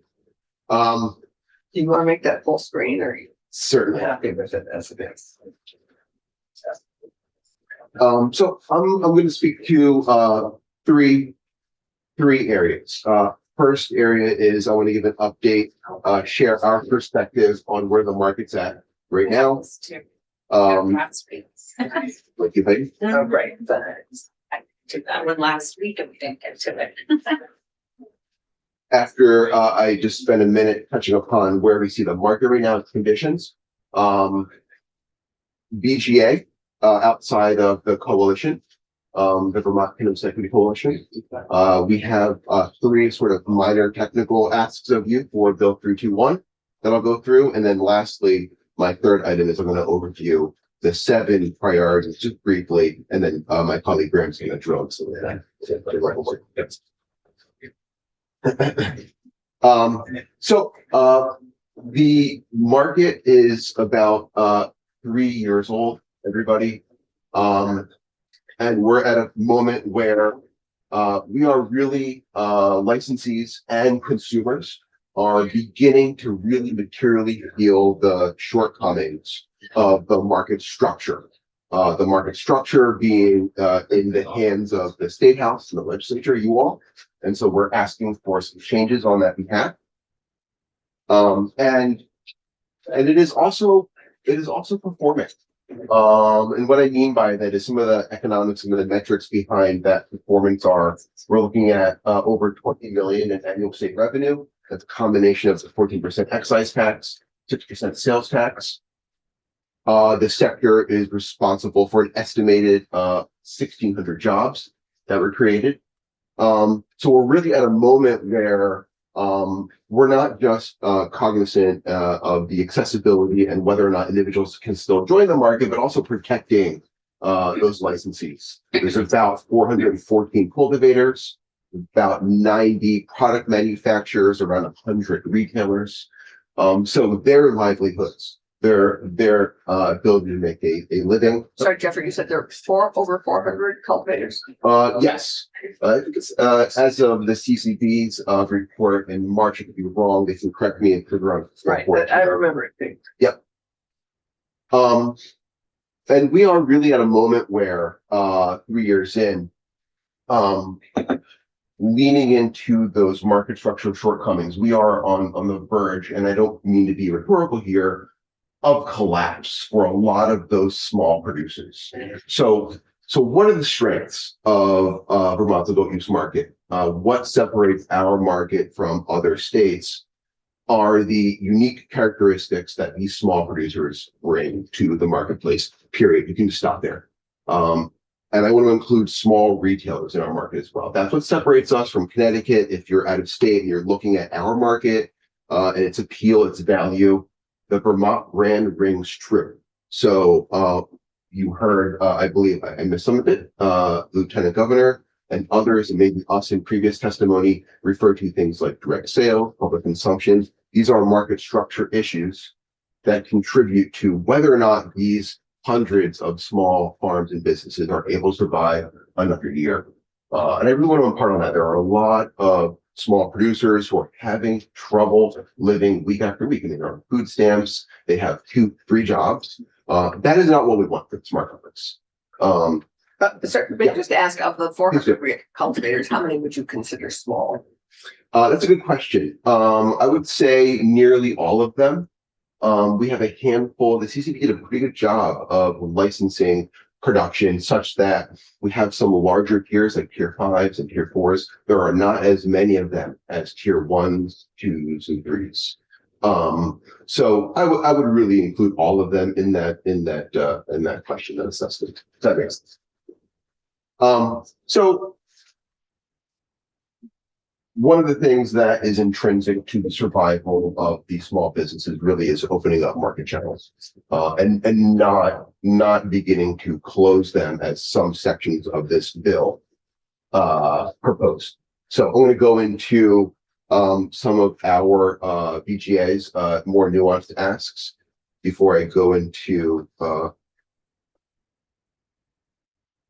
overview of our 7 priorities. Okay, so we have just a couple of things that we would like for you to consider for 321. The first one is striking the retail siting language in section 4 of the bill. This language has an in effect 2-year moratorium on new retail licenses. As detailed in previous testimony, this language really started as a 2-year legislative moratorium. It was then moved over to, was changed to an amendment to the CCB's retail siting administrative rule. It was expressed in previous testimony that the intention of keeping this language in the bill would prevent the CCB from onboarding or offering new licenses for retailers. So that is the stated intent of this language. We feel like it is inappropriate at this moment in time to begin to close market channels for producers. We are at a moment where we need to begin to continue opening them up and expanding them through direct sales, through farmers markets, through other matters. So that is our first ask for you all. Sorry, I'm unclear on what you're asking us to strike. On number 3A, is that's the only place I see strike? Sorry, I'm totally I lost. think he's going off of this document. Okay, sorry. No problem. Is that correct? Yes. And if Got you it, guys have got the it, bill in got it, front got of it. you, I'm you'll looking see at that as that well. and should No, be that's looking. correct. Okay, You have a different thing on the screen. Oh, I don't know if you were expecting yeah, I was not. trying to find strike there and it's under 3. the same question. Oh, thank you. Okay, I see, bottom of page 2. You shared a different screen once. Is that it? There we go. There you go. Okay, perfect. Thank you, Senator. So yeah, the first ask of our association is to remove that language. The retail siting like. Yes. Last session, you all directed the CCB to develop retail siting rules. It took about several months to do that with public input, with input from the industry. They arrived at excellent language. There's nothing wrong with that language. We're just asking you to not have them keep this rule open, which would have an effect of not being able to issue new retail licenses. So things are working as is. The industry, and as far as I'm concerned, the CCB is supportive of its rules that it developed for retail citing coming out of last year, which was Bill, I believe, 612, which became Act 166. So that is our first ask. Our second ask is to strike the trim and harvest license from the bill. That is a new proposed license that is in 321. And we're asking that you replace it with a very reasonable and straightforward reform to the employee identification card, which is in statute, to allow for individuals to work for multiple businesses. Most states with adult use markets don't even have employee identification cards. We do. That's fine. We just think it should be a little bit more reflective of how people operate, such that they've got multiple jobs.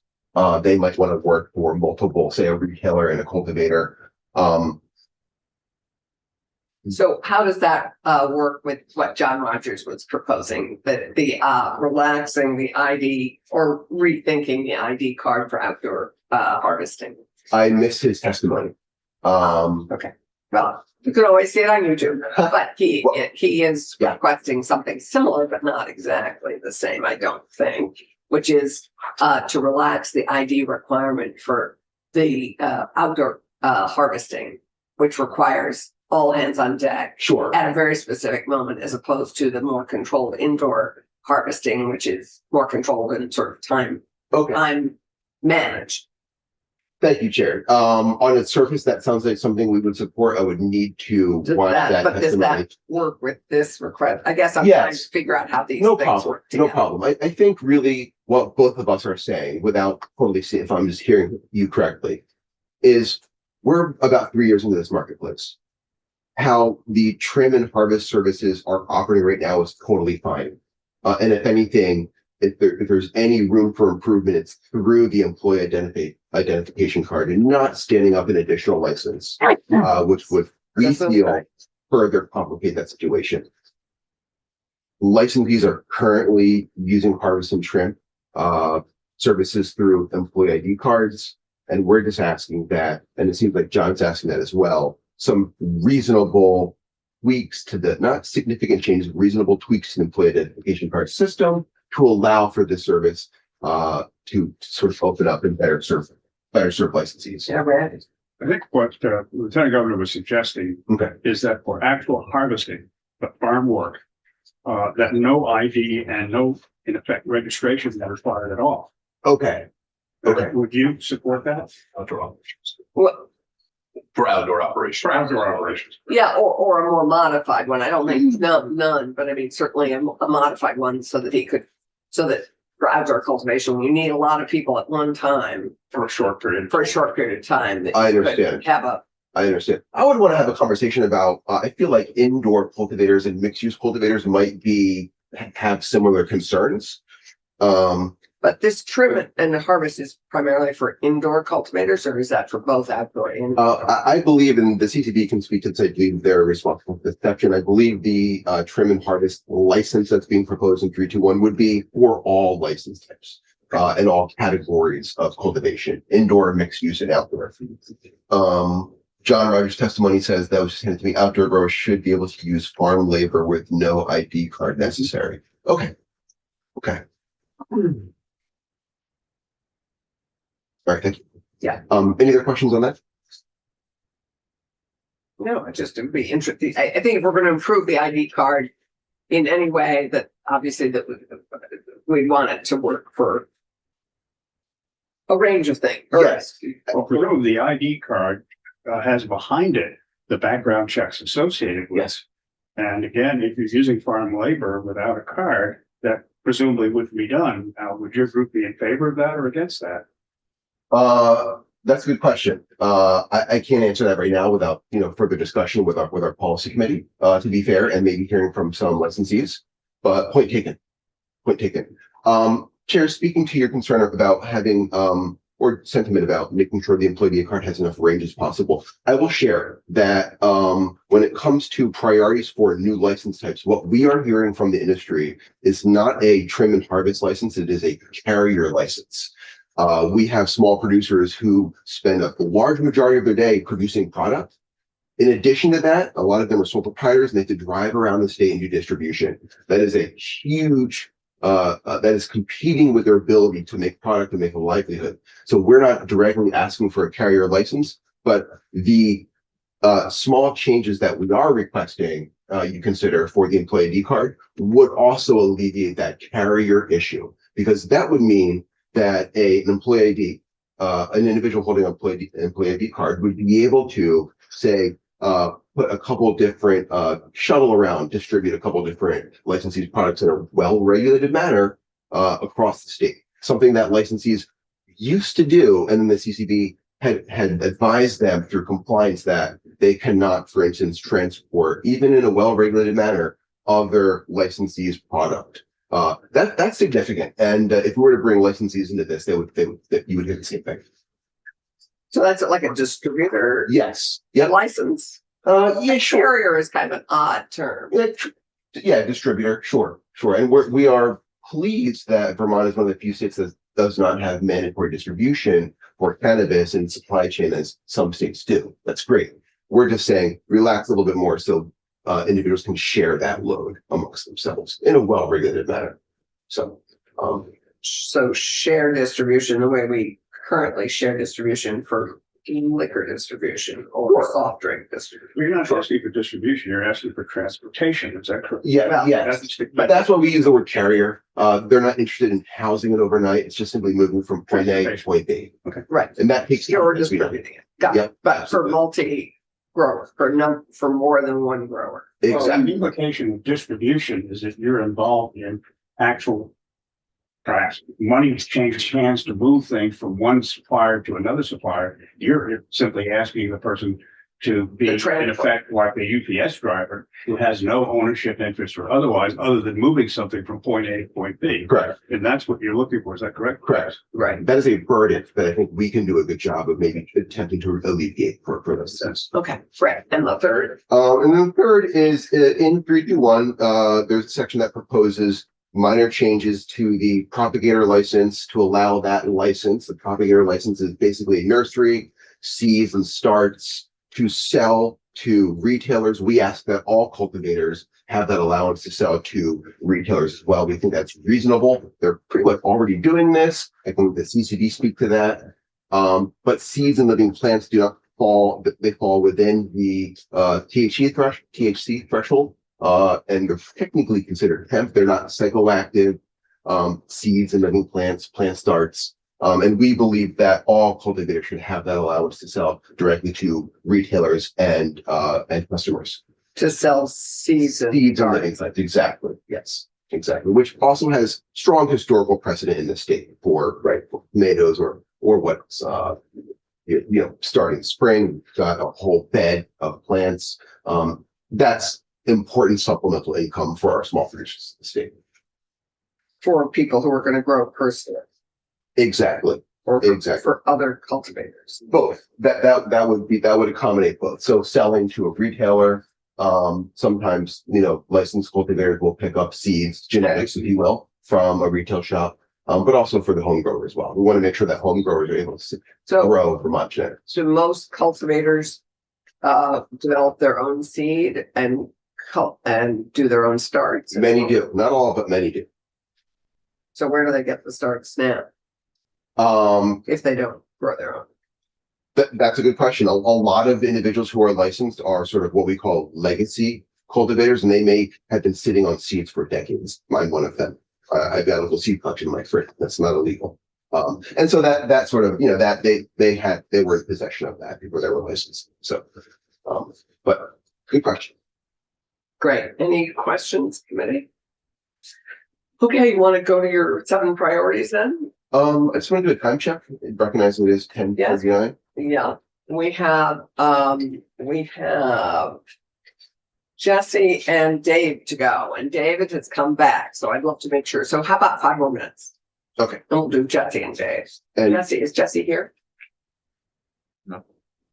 Jesse meaning Graham or? Yes, and then Oh, Jesse Lynn. Okay, gotcha. Okay. And if not, we can have Jesse another. Yeah, and we had Amy Lems here as a substitute for Jesse Lynn to speak on medical priorities.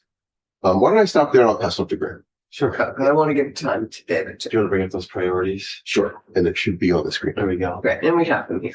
So I think I'll start by saying, number one, you'll see that our first priority is exactly what you just heard about in the LAOB. And I would say these are things more or less, in particular, the reinvestment that we've been advocating for the entirety of our coalition's time. So we're really happy to see the LAOB step in and the CCB also make these recommendations. Sounds like, there's a lot of support for these.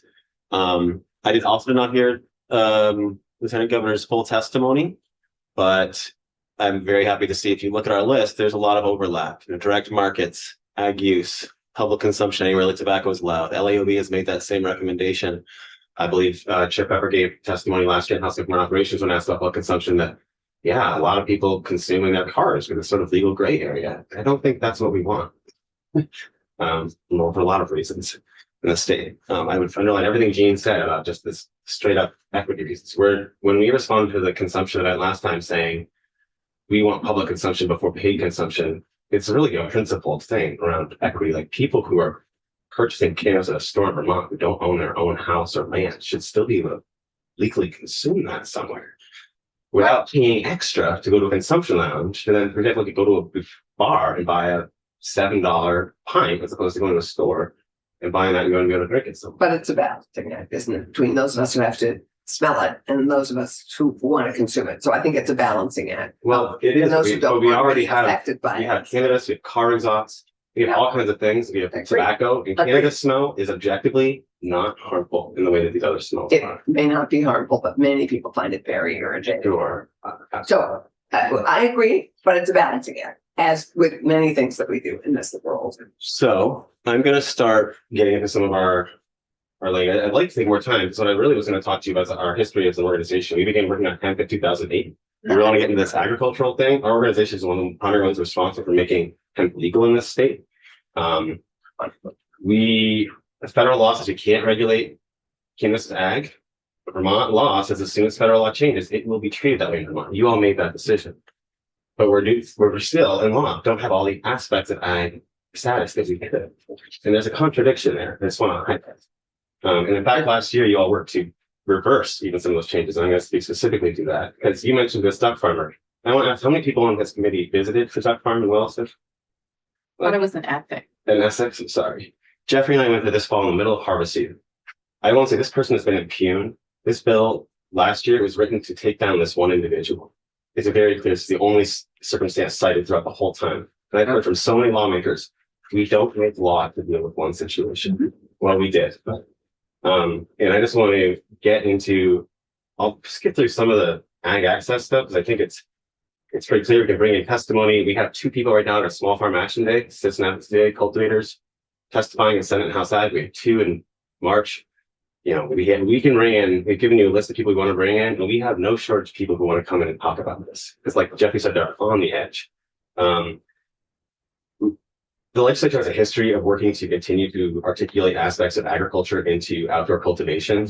And I have a whole history of that here. Our time is limited, so I'm not going to go through that, but it's just again evidencing the work you all have done in the past. Right. And then be given the controversy around the work last year, I talked about this law to essentially outdoor give municipalities more control over where outdoor production happens and set maximum setbacks in certain areas. You all asked for a report to be written around that. A number of us committed time, money, capacity into being members of that report. Like I said before, that report, the social equity report, the medical report, none of those have been presented on the legislature this year. We really expect that this law changes based on the report and based on our conversations, because it was when we had this conversation last year, that was sort of the premise, was that we're going to put this in place now. We know it could have really challenging consequences. We're going to ask you to write a report and we'll listen to it and we'll make more changes. So that hasn't happened yet. And I wanted to say, I'm going to go through a little bit of that. The mandates of the Outdoor Study and Advertising Working Group report. 1, summarize the current impact of outdoor cultivation on local municipalities.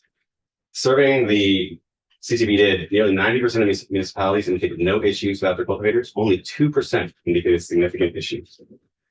So we see very little evidence that outdoor cultivation is having much negative impact on communities, municipalities at all. We also like to recognize that we need to address the beneficial impacts related to small business situation in general communities that have been left out of this. From our perspective, the law has not made it easier for municipalities and cultivators to understand how to regulate and how they are regulated. It has made it far more difficult and will result in a patchwork of different regulatory approaches across the state. So if you're a cultivator in one community, you might face a different law than a cultivator in any other community across the state. Testimony from Williston planners. I'm sure the CCB can give you more information about that individual. Testified how easy it is to understand how to regulate outdoor cultivation when it was regulated more or less as active. He appreciated the AFM being the determinant of whether or not that site was essentially being regulated as fine. He could just say, it's out of my hands, like we need to deal with. Ben Varadi, Vermont Law School, testified there's no evidence from any jurisdiction that is legalized that proximity to cannabis producers affects property values. He supports outdoor cannabis being regulated as agriculture. He spoke to specifically the power of the rebuttable presumption, the so-called right to farm laws, to protect these individuals. And if it is brought up that there's attempts to change the right to farm laws this year, I will say that, I'm going into the committee the next couple of days to cite our organization's opposition to the expansion of those laws, the current laws, as we understand it, fully protect farmers. We haven't heard any asks for those changes in our organization. The second mandate was to summarize the impact of establishing various setting requirements to existing licensed outdoor cultivators. We appreciate what the CCB has said in the report. We added aside from existing cultivators impacted, there are also potential future cultivators to consider and how all of this affects the accessibility and affordability of participating as a regulated outdoor cultivator, which is what Gene was getting into. When you limit where people can cultivate, you talk about certain communities that are going to be more or less impacted because certain communities have the ability to access different types of properties. And some of those lands you all talked about, like a rural ag land, most rural ag land is not allowed. You can't cultivate cannabis.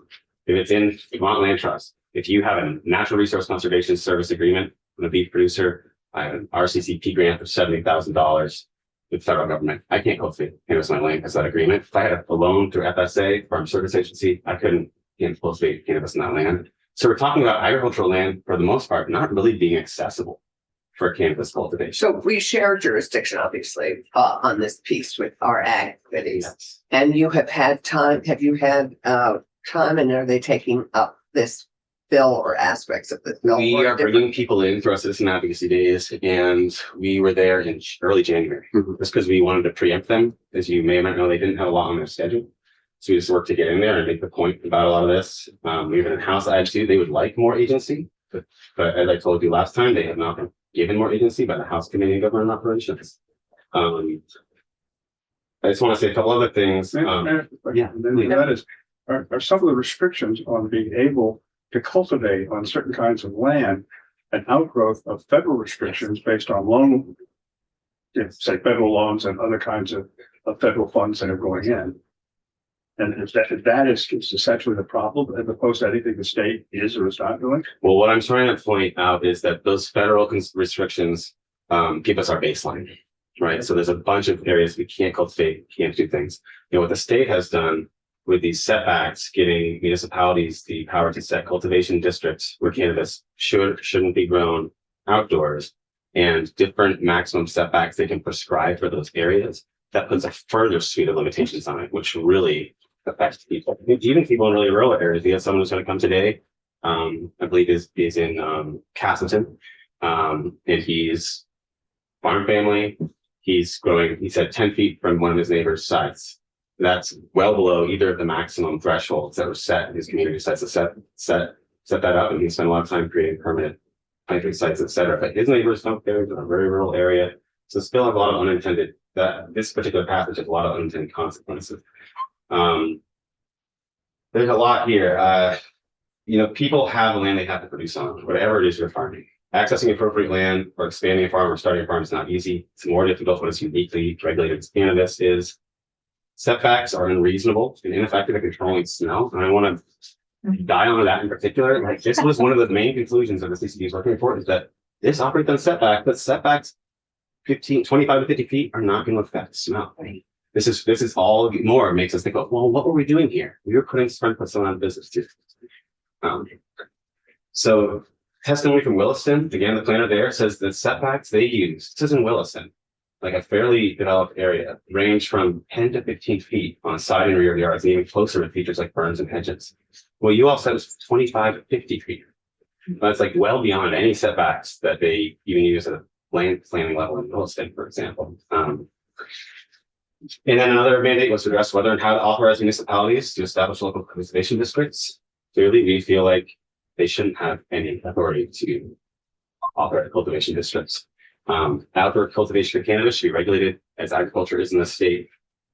We encourage this committee to continue to articulate aspects of agriculture in law. We have a number of them. I see Jeffrey's going through here. Yeah, from spans to the municipal cultivation setbacks.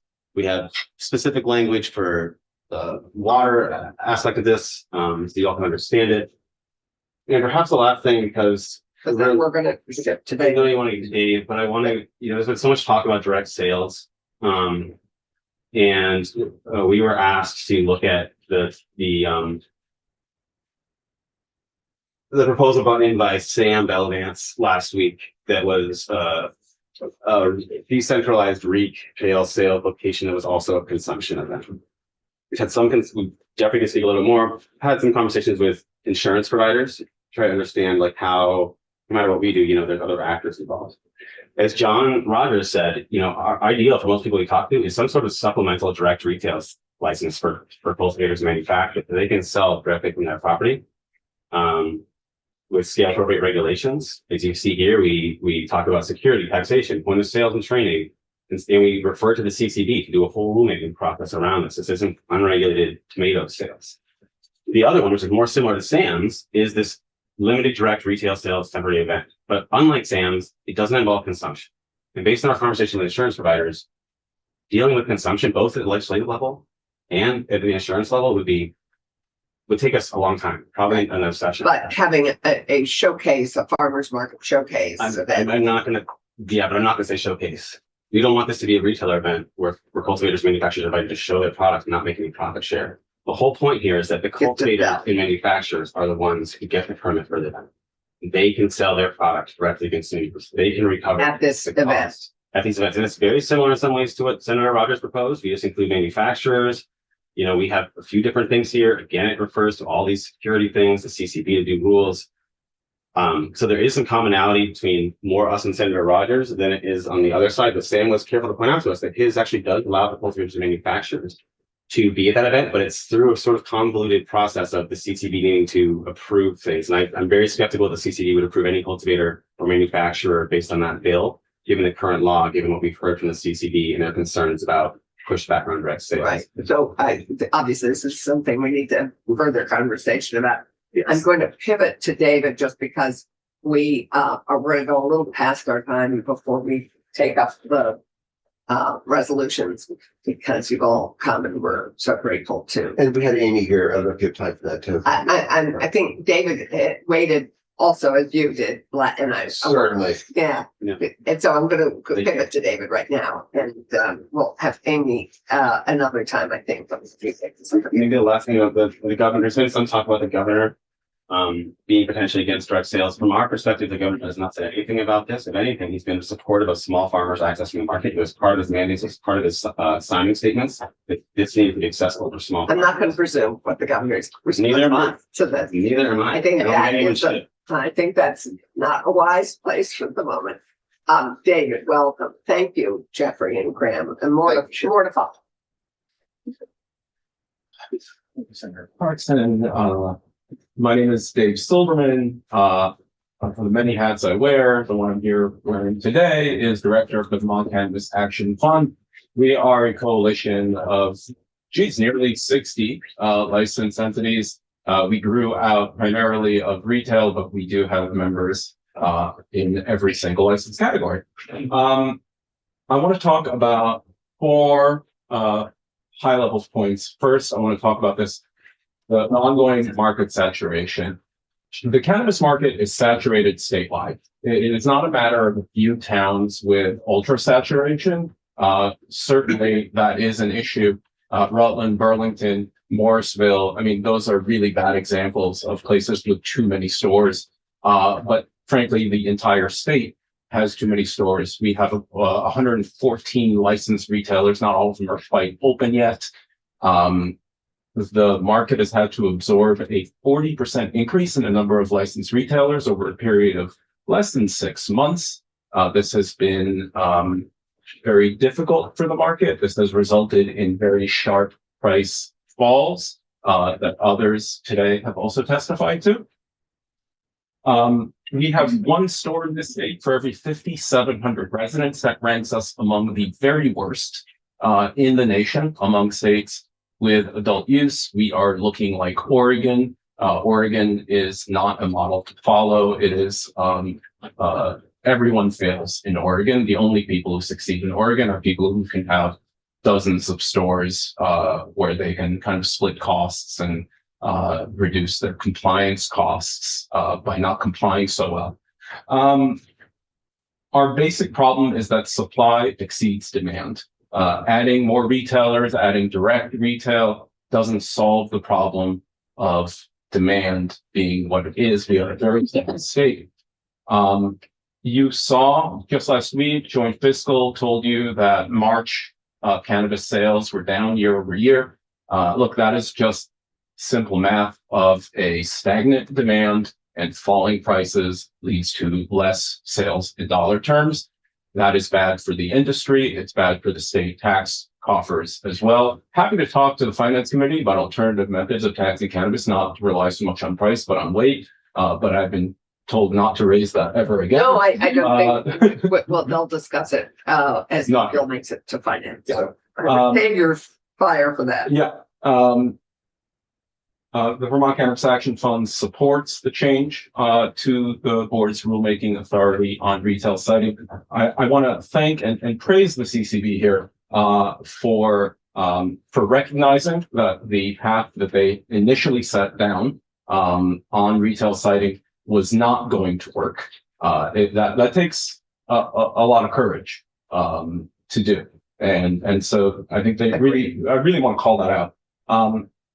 I want to thank them for agreeing to pause licensing while they really consider the right way to do retail citing, including going back to do a market data analysis, which is sorely needed right now, before we really know rather than feel what the market is like. And so, again, I think the CCB is on the right track with that and ought to be supported. So I think that's about enough on market saturation. Happy to share data on the 1 per 5,700 and how we rank among other states. The other priority for VCAF events and consumption, Chair Pepper has shared with me an idea of limited farmers market sales. VCAF is happy to support that as it gets developed. We think that's a good idea. We think that's something that, as a pilot program, should be low risk for all involved. And let's see how it can work in a pilot before having to make any long-term commitments. I will say to the previous testimony on tenant rights, when we first passed the home grow bill in 2017, one of the reasons cited by the governor for vetoing that bill in the first place was around tenants and their ability to consume cannabis. And at the governor's urging back then in 2018, when the law was finally passed, it included a provision saying that it is only legal to consume cannabis in any form in a rental with the landlord's prior written consent. And so that's really, really difficult to get. A lot of landlords don't want to put into a written lease that you can consume cannabis because they're afraid of their own insurance cancellations. And so that is an issue that I think could be addressed. It's actually in the criminal code, not in the 7 VSA, chapter 33. Not in landlord tenant. It's in the criminal code. It's in 4230A. The leave over. Yeah, it's like what is allowed, right? It was carved out of what was illegal, and so it's there, unfortunately. Probably that, along with many other drugs. Yeah, But that 4230A is specifically cannabis, and right. That means that you need to talk to Senate Judiciary. Well, we do. Yeah. Everybody got. Yeah, that's different. And I wanted to respond to Senator Chitten's comment earlier about contact highs. This takes me back to 2015. This is, by the way, the 11th year I've been here advocating on cannabis reform. In 2015, the great Senator Flory asked a question about contact highs, and I did some research back then, and I found a seminal study by Johns Hopkins University where they put people in a locked chamber, one person smoking for an hour of, this is government cannabis back then, and another person who was cannabis naive sitting there. And they ran this experiment twice, once with the sealed chamber and one with normal ventilation. And after an hour, they found that a person in the sealed chamber with no ventilation showed signs of mild intoxication with cannabis.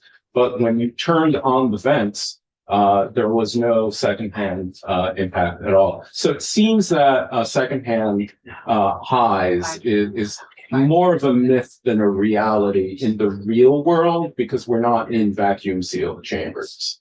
But that's what I found. I wanted to share that. Well, thank Our third priority has and continues to be on potency. And I want to focus, though, just on a very small part of potency. So Vermont has several, let's say, unique aspects of its cannabis laws. The potency caps and concentrates 60% is one of them. There's only 2 states in the country that do that. I don't want to talk about that. I want to talk about this other place where we are an extreme outlier, which is the 5 milligram per serving cap on edibles. Again, Vermont is one of only 2 states that limits edibles to 5 milligrams per serving. When we initially passed this law in 2020, Massachusetts was the only nearby state with legal sales, and Massachusetts was 5. And at the time, the thinking at House Government Operations was, let's have, some kind of regional harmony between policies. Well, now New Jersey, New York, even Quebec, all have legal sales. They're all 10 milligrams per serving. I want to acknowledge the concerns by some of the public health lobby about this. I will say 10 milligram edibles is a very different subject than 60% and above potency on concentrates. This is not a question of danger to the developing brain. This is not a question of severely heightened risk of addiction. Edibles at 10 milligrams is standard across the nation. By limiting edibles to 5% here in Vermont, you are effectively imposing a 90% tax on cannabis edible consumers because the cost of producing edibles is really only about 10% cannabis and 90% everything else. We're talking about adding pennies to add the additional 5 milligrams to a gummy versus a quarter, 30 cents to produce another gummy altogether. Is that in the criminal? No, that is in 7 VSA. Okay. Yep. Chapter 33. So just while we're on that, I'm just curious, as a retailer, David, what % of your sales are edibles versus smokables? I would say we're looking at flower, including pre-rolls, which John showed you would be about 60 to 65%. Vapes would be, which is a concentrate that you inhale, would be about 15%. Edibles also around 15% of the market, maybe 20 is edibles. It's funny, we sell more edibles on weekends and more flower during the week. I don't know why. I think it's tourism. Of that edible market, probably 25% of consumers would prefer 10 milligrams to 5. And 10-15% would prefer 2.5, and we give them that. And our intent would be to provide. So you have a range. Yeah, I think so. There are some people who want 40, and I think those people are really poorly served by edibles to begin with, and really should move to things like tinctures. But it's a conversation we have every day at the store. So And to be just level set with what David's saying, I believe when our committee claimed ownership over cannabis of the market last biennium,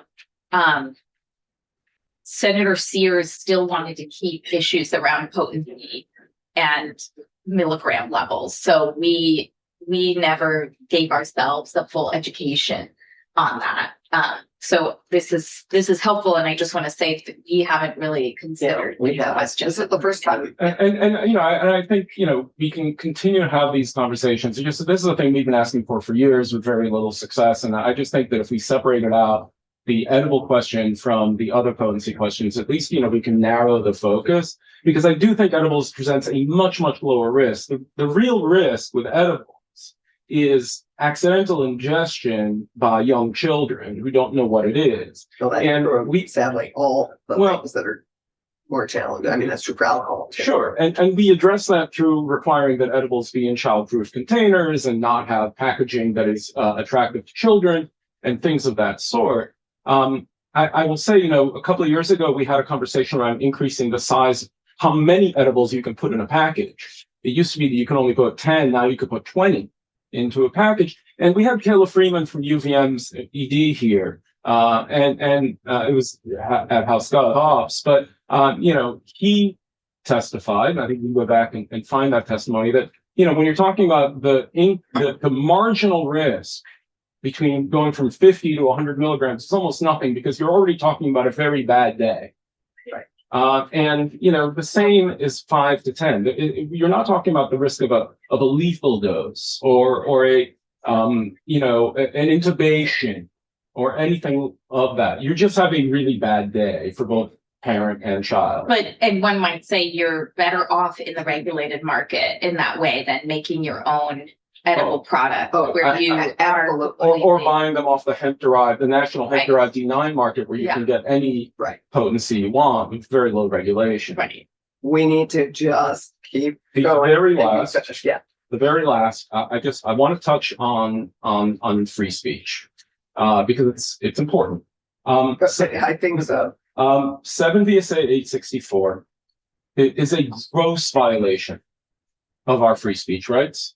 This is advertising. Well, it goes well beyond advertising. And it's not just the free speech rights of cannabis businesses. We are in 7 VSA 864 and the regulations under it violate the free speech rights of cannabis consumers. As the Supreme Court said in 1996 in Liquor Mart versus Rhode Island, the First Amendment protects people's right to hear information, truthful information about products that they may or may not want to purchase. But 7 VSA 864 was written intentionally to prevent cannabis businesses from being able to openly market to adults who are not currently consuming cannabis. That was a written legislative intent. And that is unconstitutional. Since 1996, it was made clear that is unconstitutional. And there is a lawsuit at the moment on it. Yes, there is. The Vermont Cannabis Action Fund is financing that lawsuit. My company, Flora, is the named plaintiff in that lawsuit. I understand that there's often a reluctance by the legislature to touch a subject that is part of the lawsuit. It's still being litigated, right? I would say that there's very little risk to you in eliminating some of the worst offenses of Article 13 of the Vermont Constitution and the First Amendment to the U.S. Constitution, in terms of making this lawsuit worse for the state. This lawsuit is bad for the state. The state is going to come out looking very, very poorly in this lawsuit. We are well funded. We are ready for this lawsuit. We are going to push very aggressively in this lawsuit, and we have pro bono representation in the eventual appeal from a DC law firm with First Amendment experience. So we are prepared to push this as far as we have to in the courts. I think it is a shame that we have to. It is clear that requiring people to submit for a government bureaucrat's prior written approval, a statement that they want to say, an email that I want to write to a consumer, a Facebook post that we want to put, how is that possibly defensible as constitutional? Prior restraint on speech is anathema to the foundations of this nation. And I do want to add that after that regulation went into place, we did create a complaint-driven system for sports betting. So we do not allow the advertising of sports betting to young people under the age of 21, but we do not censor speech beforehand in doing that. It's complaint-driven. I I have been compelled by this for a long time. I think we, in many ways, have just run out of time to look at this issue, but I do think that's unfortunate. And I think it should be something that we try to advance this biennium. Yeah. If not this. In past years, Chair Pepper has been here, and he said that, you know, the problem with moving to a complaint-based system is time and resources. You know, I'm appreciative of the argument. I don't think that is a legitimate reason upon which to infringe our First Amendment rights, but I'm appreciative of the argument. I will point out to that argument that this bill includes a resource for an enforcement attorney for the CCB. I will be very happy once the CCB has a second attorney. Gabe back here is definitely overworked and pulled in too many directions. And so we support that, and we hope that that ought to be enough. I'm also just surprised because it takes way more time and resources to censor speech before it goes out to the public than to deal with a complaint-driven system. We know that, and we've had that argument in many areas of the law where people feel like a complaint-driven system on landlord-tenant law, et cetera, is inadequate. But complaint-driven is way less time and resources, as far as I'm concerned. That was going to be my question. Law. Yeah, that was going to be my question, which is what takes more time? Well, The if the industry discernment of it complied, before or the complaints after. So if the industry complied with the requirement at any sort of reasonable pace, the CCB would be completely overwhelmed by submissions, because the law requires us to submit every Facebook post, every verbal statement.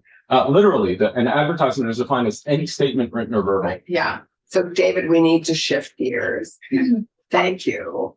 What is the time frame and what do you anticipate on the time frame with your lawsuit? The lawsuit is, well, unfortunately, the AAG assigned to this case has left the Attorney General's office. A new one is getting up to speed. We are waiting on a, conferencing order. We would like to be in court by November. The proposal from AAG Boyd initially was, well, maybe February, March next year. Obviously, we're not particularly pleased with any further delays in vindicating our constitutional rights. And, we are looking for fast action if possible. I think with how much is going on in terms of things our AG is involved in nationally, I think this is frankly a waste of money and resources from the state to be fighting this lawsuit. I don't know if I'm supposed to say that as a legislator, but it really strikes me as a waste of money. There we are. On that, we're going to shift to a totally different subject. Thank you, David, very much. Amy, we'll have you back, or Jesse, whoever is going to represent the medical ask. Thank you. Thank you very much. And more to follow. I think we're going to need to do figure out some more time. Pepper and Julie and Gabe will have you back also to respond to some of this and to look at what might be possible and to continue this conversation. If you have a thought. I know that there's James Pepper from the Cannabis Board. I know there's a lot of proposals here today. I think that event licensing, I think one of the goals for us would be to not have to add more staff to license and oversee those events. So I'm thinking that it might be useful for some of the stakeholders here to get together and see if there's a proposal that we could all kind of agree on that doesn't include more resources. I think that would be a great idea if you would be willing to pull everybody together to do that and come back to us with a proposal on that. That would be great. Okay. Thank you. Thank you. Kim, I think you're behind me. I am. Wonderful. Eyes in the back of her And head. where did Michael go? Michael, He ran to go get something. Forgot it was Taiwan. no, it is Canada. It's both. So we were going to see a new draft of. I haven't seen Canada yet. He sent an email this morning. So he did? Yeah. I don't think I got it. I just looked. Do we want to stay live? No, let's take a break for